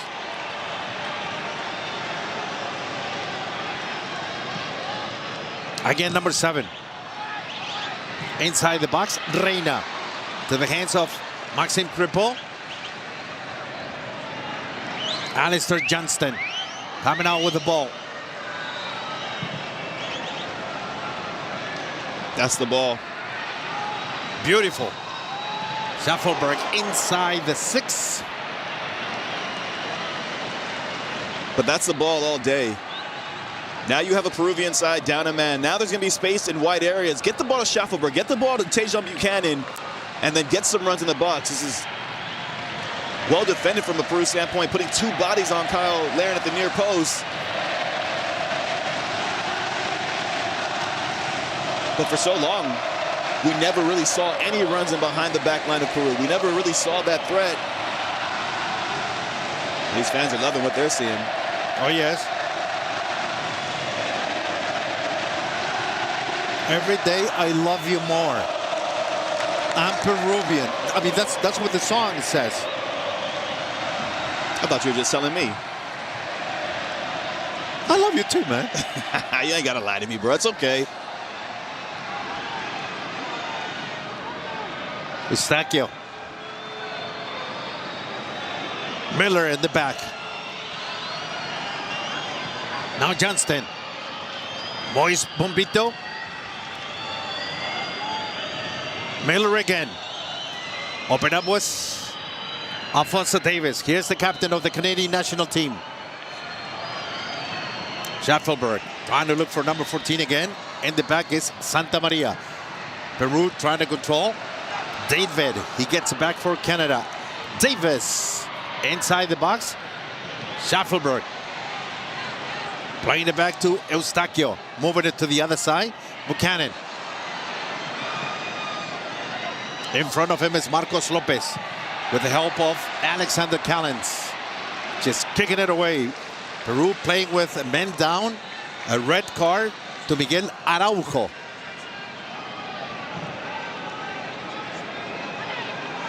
Getting ready is Paolo Guerrero, the second oldest player in Copa America. The first one is Claudio Bravo, the Chilean goalkeeper.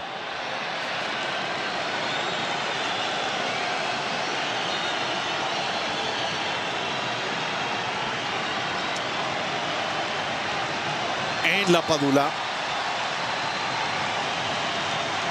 Coming out. Number 9, the Peruvian idol, Paolo Guerrero in.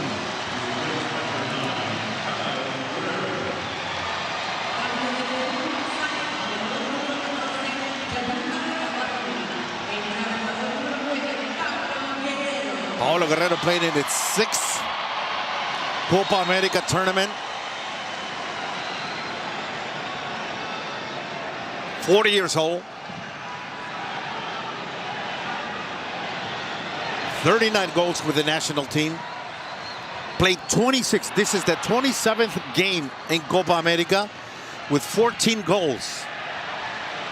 He's 5th in the history of the tournament.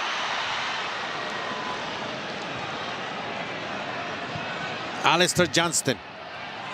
And Pablo Guerrero also just ties Yoshimar Yotun as the most capped Peruvian in Copa America. But he brings a wealth of experience to that number 9 position. Get some fresh legs on there to replace La Padula, who put in quite a shift. Great pass by Davis. Now it's David. He gets it away, Alexander Callens. Alphonso Davis. Eustachio. Canadian national team has a large amount of players from MLS, from 11 different teams, Mo. It's good. It is. For the league. It's good for the league, but this is a pretty diverse team for Canada. Oh, what a ball that is in terms of the teams that these players come from and that they play for, excuse me. But what a ball that is from Schaffelberg. I mean, it's just begging for someone to get a toe to it, to get a head to it, to get some kind of contact. It comes right across the face of goal. This is better by Canada now. Now they're utilizing their width, picking their moments. And with Schaffelberg having so much time and space, I mean, look at that ball. That's a diving header at the back post.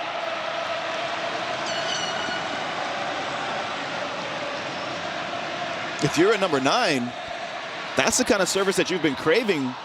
Curious why Kyle Laren's not a little bit more aggressive there. You saw Tajon Buchanan coming from the backside, trying to get on the end of it. Schaffelberg. Eustachio trying to look for Kyle Laren. There's a foul. Free kick for Peru.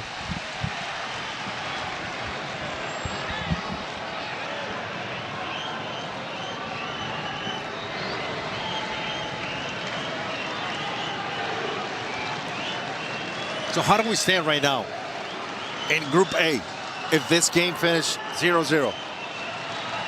Great advantage for Argentina. Well, but who's going to make it as the second place? I honestly think Chile would probably feel like that would be a great result, a 0-0 result or a draw here, because that would put Canada on 1 point, Peru on 2 points, knowing that Canada is going to play Chile in the final match. pending their result today against Argentina, of course. True. Cartagena. Long ball looking for Andy Polo. Stacchio. It's a throw in for Peru. Oh, wow.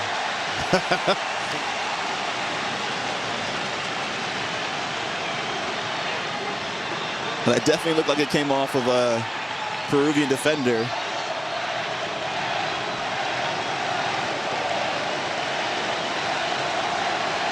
Here's Andy Polo. The ball inside the box. Headed out by Moise Juanpito. Now, Kyle Laren. Look where number 9 is. Schaffelberg. Great pass to the other side. Now, David. Is he going to put it in? Goal! Goal!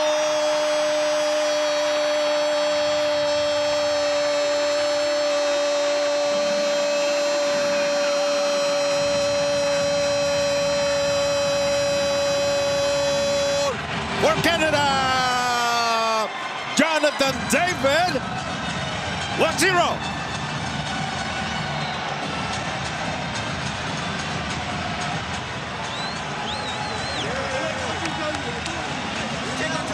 Well, we saw just how devastating this Canadian side can be in transition, and it starts with a throw-in in their own half. But look at the middle of your screen, because this is a great show of strength from Kyle Laren initially, but now you have wingers on opposite side flanking you. Good ball in to Jacob Schaffelberg, and then the committed run from Jonathan David allows him to take that pass in stride, and this is where you need the composure. You need a clinical finisher, and Jonathan David does so well to keep his cool and gets just enough out of it on the ball to pick out that far post, beat Pedro Gallese in goal, and put Canada up 1-0 in a game where you felt like they needed to get something going in the final third. It took Peru going a man down for them to come to life, but the introduction of Jacob Schaffelberg and his pace on the left-hand side has now paid dividends for Canada. They find themselves up 1-0. And it took Canada 391 minutes, Mo, to score a goal. Well, we've seen the first goal in the Jesse Marsh era of Canadian football.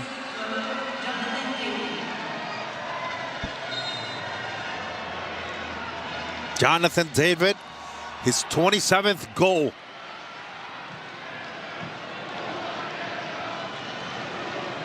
With the Canadian national team.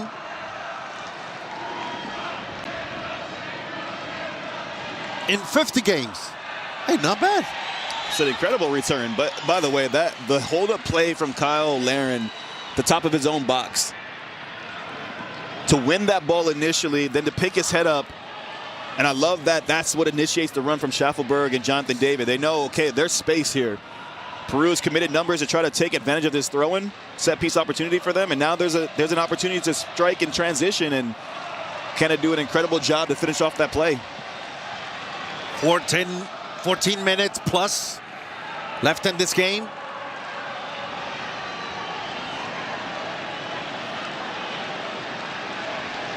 Now the stand-ins. Just before the goal, we were talking about him, Mo. Now, there's a big change. Oh, yeah. Canada back in the driver's seat. Their last game will be against Chile, so that could end up being a game of incredible significance.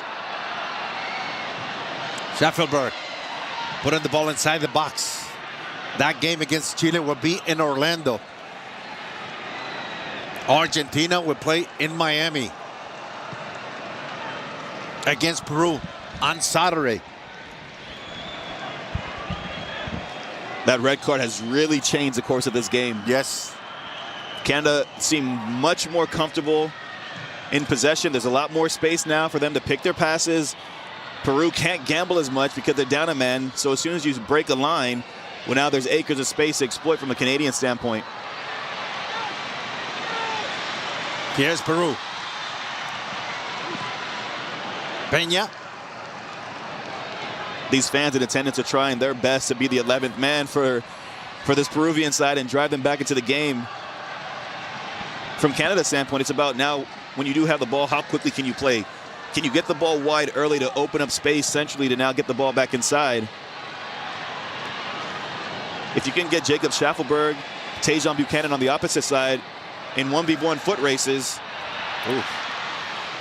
Now, Paolo Guerrero, in the previous play, he was trying to tell his teammate, get closer. He was trying to bring the ball down. There was nobody near him. Cristian Cueva ready to come in. And Carrillo. You see the manager there signaling saying 4. So they're taking off a center back in Zambrano. Getting some more attacking pieces into the game as Peru look to try to get the equalizer, to get themselves back into a favorable position, not just in this match, but in the table. Cristian Cueva returns. Listen to this. After 8 months, 240 days of inactivity. They call him Aladdin. Let's see if it's he brings some magic. The 32-year-old. Last game was on October 21st, 2023.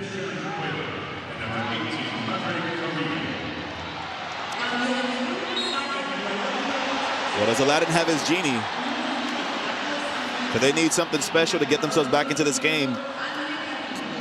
It's a gamble, right? It's a little bit of a tug of war because Peru need to take some risks and get numbers forward when the timing is right to support this man here, Pablo Guerrero, up top. That's why they brought in Carrillo.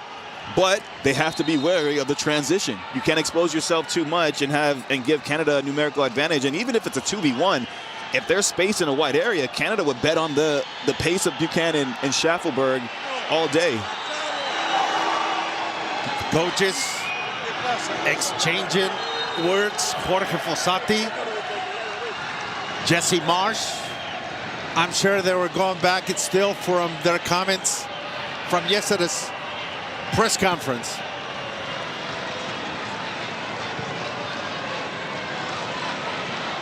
Schaffelberg trying to get to the ball first. Santa Maria. He's been an outlet since he's been on the pitch, Schaffelberg. You can almost just hit blind balls into channels because he's such a willing runner. Santa Maria does a good job defensively to get just enough on that.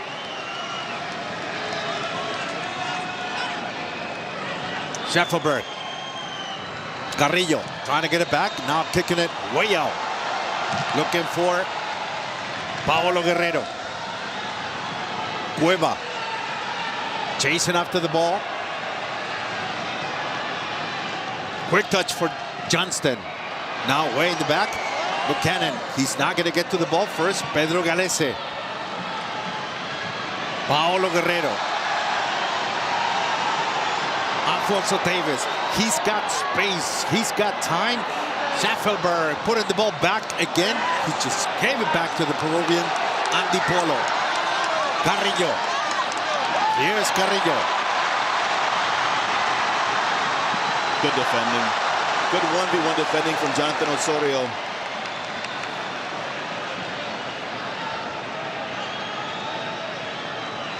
Buchanan. Eustachio with the ball. Reina with the foul. Now, why would you want to do that?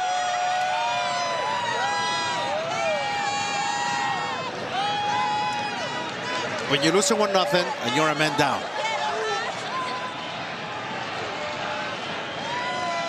Last substitution for Canada. Kyle Larin leaving the field. Oluwase coming in. Number 25 from Minnesota United. Yeah, what a season he's had so far for Minnesota United. He's just really announced himself at the pro level. Been a spark for Minnesota United in their level of play this season. Been one of the reasons why they've been such a success story so far in the Western Conference in Major League Soccer. Schaffelberg.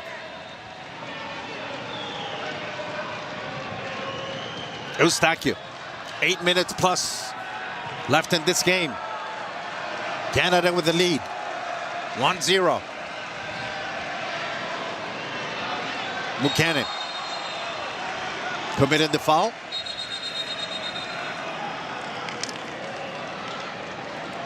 Later tonight, Lionel Messi and Argentina takes on Chile at the MetLife sold-out stadium in their second game of Copa America on FS1.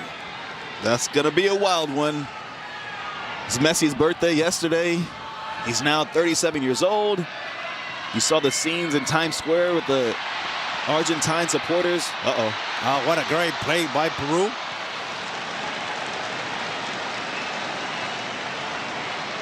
By Cueva. Aladdin.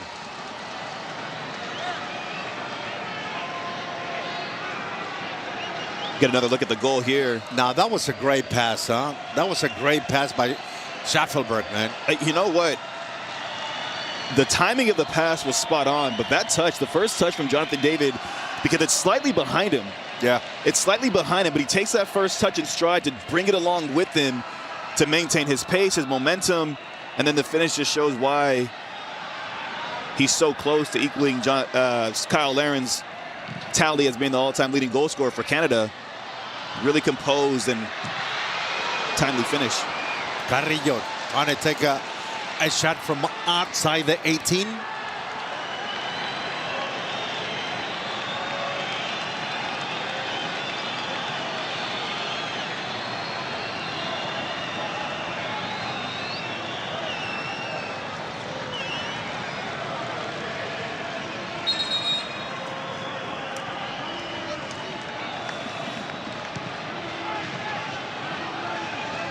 You like Peruvian food?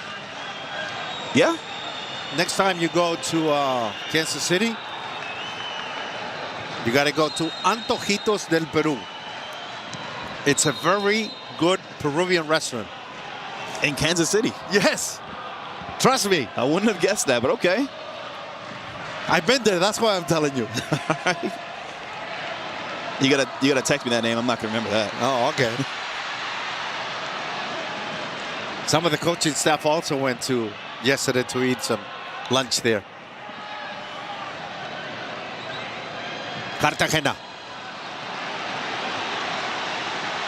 Andre Carrillo.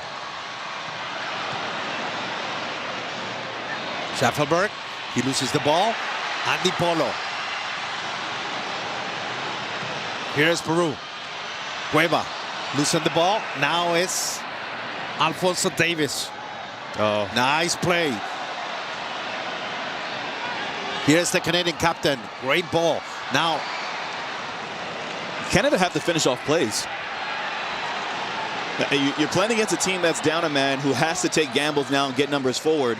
So when these breaks come, I know everyone's probably spent. The shift that these players have put in and this heat and humidity, it's got to be catching up to them. But if you're Canada, these 3 points could be valuable, but you got to also now think about goal differential and how that could play out.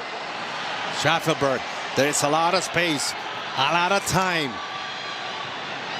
Schaffelberg, take a shot and goal. There you go. Buchanan. Peru not covering any space, just giving it.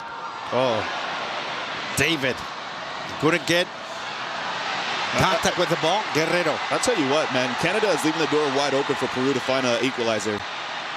That's now 2 chances in transition where you're seeing how tired the Peruvian players are. They're visibly dead. They can't even walk. They can't even get back. They're just all walking back, as are the Canadian players. But you got to take those chances on. Here's Carrillo inside the box. Guerrero waiting for, and then far post.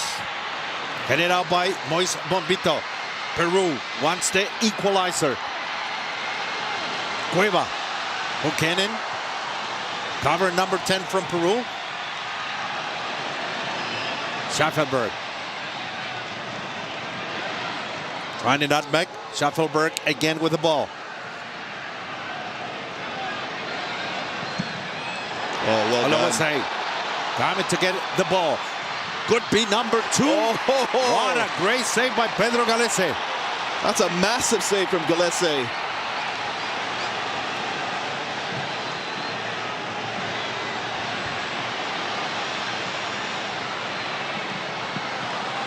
I mean, good pressing from Taniela Luisei, who probably thought, this is my moment to get my first international goal.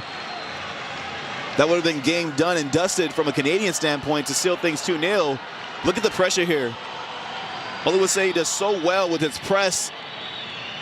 But Galese just stays big. You see him cheat just a slight bit at the end, right before the strike. He gambles to the right-hand side, does well to stay big and make the save to leave the door open for Peru to find an equalizer. He became a giant. The U.S. takes on Panama in their second game of Copa America. That's on Fox this Thursday at 5 p.m. Eastern. Jonathan David. Osorio. Here's Osorio. The ball is coming to Schaffelberg. Inside the box. Again, they're looking for number 25. Still time.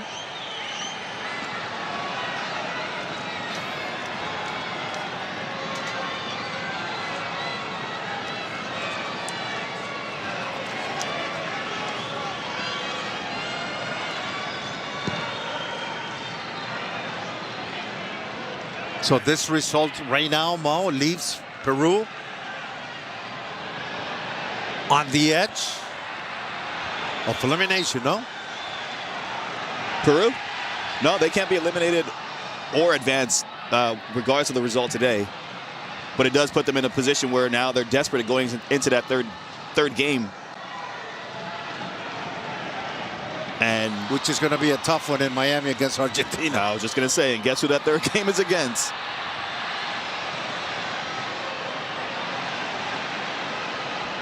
Reina.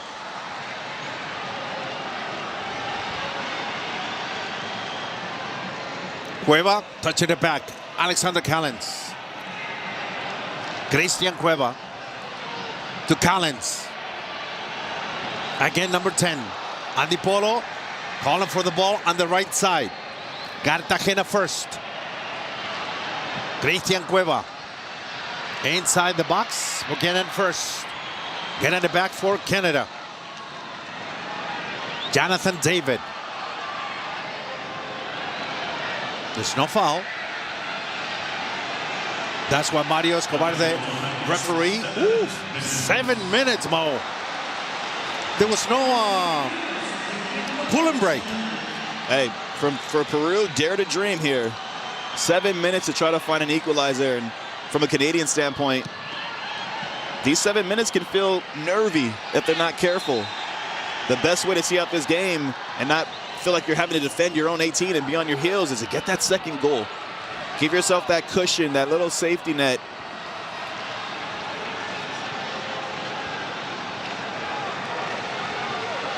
Andy Polo.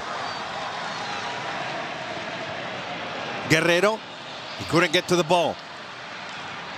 Carrillo playing it back. Alexander Callens. Santa Maria. Now with the volley. What a save. Maxime Crepeau to give Canada in the lead with 1-0. Oh. Here's Peru. Cueva. Giving it to Reina. Cueva again. Foul. Free kick for Canada. What a save, Mo. What a save. In Canada, they got to build the statue. Man, it's a massive save from Maxime Crepeau, and he's following up his display against Argentina, where he was able to deny Messi on a couple of occasions, Di Maria as well. But this is where Canada have to be careful because they're not getting pressure on the ball. I mean, what a strike that is from Cuevas. Good technique. He's trying to sneak in near post, but the reaction save from Maxime Crepeau to get down, get a strong right arm to it. That's quite the save from the Canadian standpoint. But Canada have to be a little bit smarter in terms of how they're going to defend. You can't just sit deep the whole time. No. If you invite that pressure, now there's opportunities for Peru to put the ball into your own 18, and from there, anything can happen. If you're not first to win that initial ball, if you're not quick enough to get to the second ball, there could be a handball, a foul. You got to get pressure to the service so that there's no balls coming into your 18. I know these players are tired. We talked so much about the humidity, the heat there. We're now in the 93rd minute. Three saves. This last one is the biggest of his career. So far. I don't know. So far. I don't know. He's made some big ones for yeah, but this is an international tournament. Yeah, I don't know. I don't know if I go that far, but it's a massive save. It's the biggest of this tournament. Well, okay. Hey. Carrillo. Alfonso Davis right in front of him. Back to Carrillo.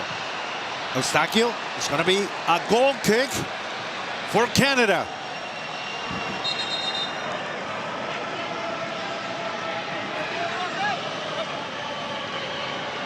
You see the technique from Cuevas. Catches it cleanly. He thinks he's put just enough power on it. The accuracy is there.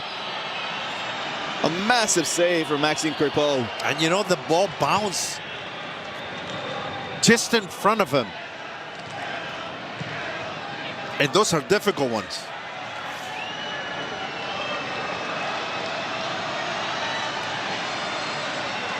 Marcos Lopez with the ball. Bombito winning it in the air. Now they're going to just start bombing the zone in Peru, kicking the ball way out there.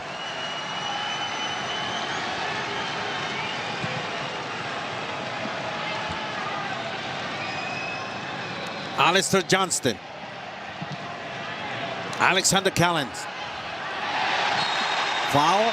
No, this is a huge mistake by Moise Bombito.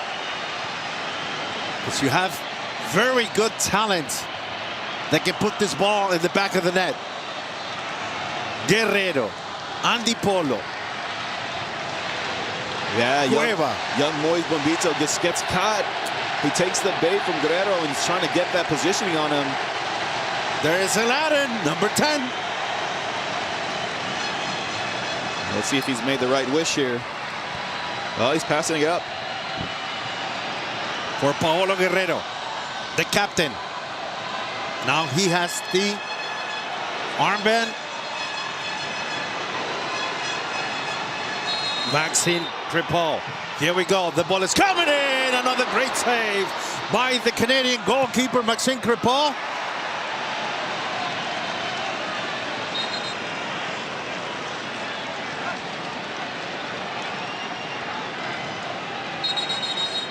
It's a good angle here to see the technique that Guerrero uses to go up and over the wall. But Crépeau sees it the whole way. He's got his whole body behind the ball to make the save. But you see that technique where the ball doesn't have much lift. It's not rising too high and having to come back to dip so low to sneak into the goal. But that first save that we saw just before that, that's the one. That's the save of the game, save of the tournament maybe so far. Guerrero. 24 years since beating the South American team. Defeated Colombia in the 2000 Gold Cup.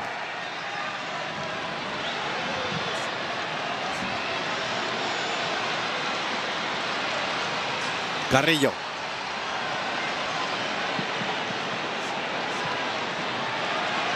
Oh, and here's Fonzo Davies. Oh, Fonzo Davies, behave. Jonathan. They open up the space for number 10. Playing it back. Here's the captain. He's telling Scheffelberg, take it to the corner. Put a free on. Put a freezer on it. Keep the ball in the corner. Throw it. Last 30 seconds. Cartagena. Guerrero couldn't bring it down. A throw in for Peru. Now back. Alexander Callens. Santa Maria with a long ball. Way in the back, Miller. Now it's Lopez. Cueva, Christian Cueva with the ball inside the box. Moise Bombito taking it out of the 18. Jonathan David.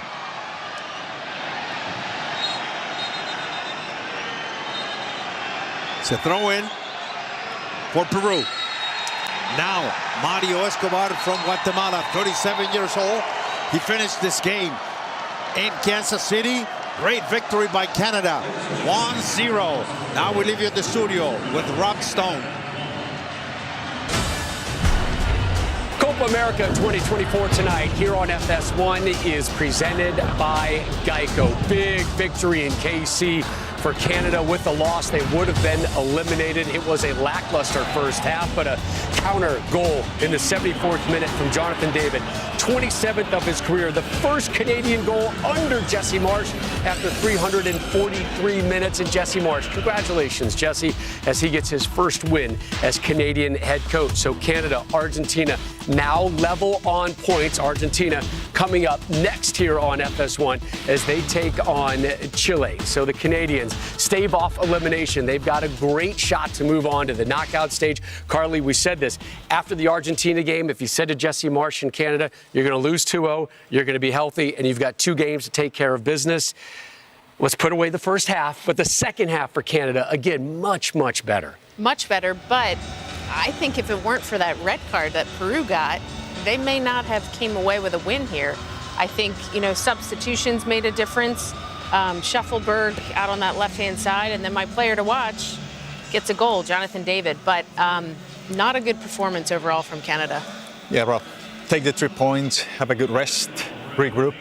But Peru, they ended up paying the price of sending off. They were lucky in the first half not to get another player sending off, but it's hard to play with this temperature, with 40 minutes left in the game, with a man down.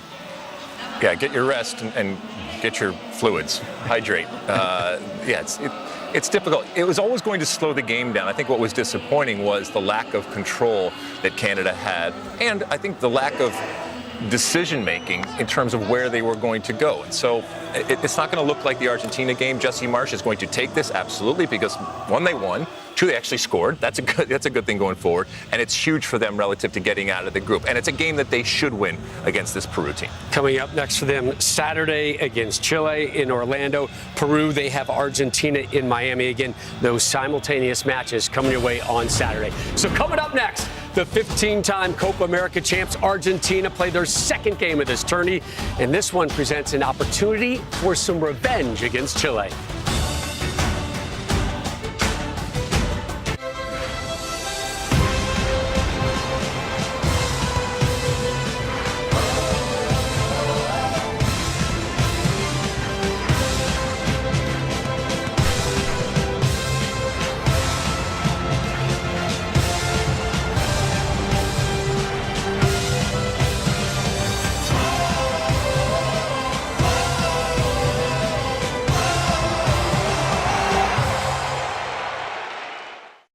The NASCAR Cup Series is on SiriusXM.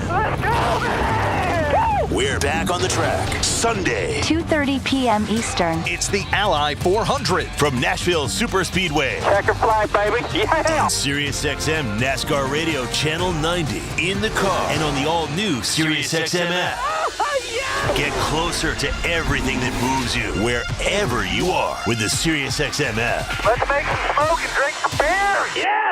In the game of life, every point matters, especially when it comes to your loved ones. Score big for your family by securing life insurance with SelectQuote. Their team of experienced licensed insurance agents can help you find the right policy at the right price in just minutes. I'm 40, and my $500,000 policy was only $18 a month. My wife's also 40, and her $500,000 policy was only $16 a month. Plus, with their same-day coverage, there was no medical exam required, and we were covered by the time we hung up.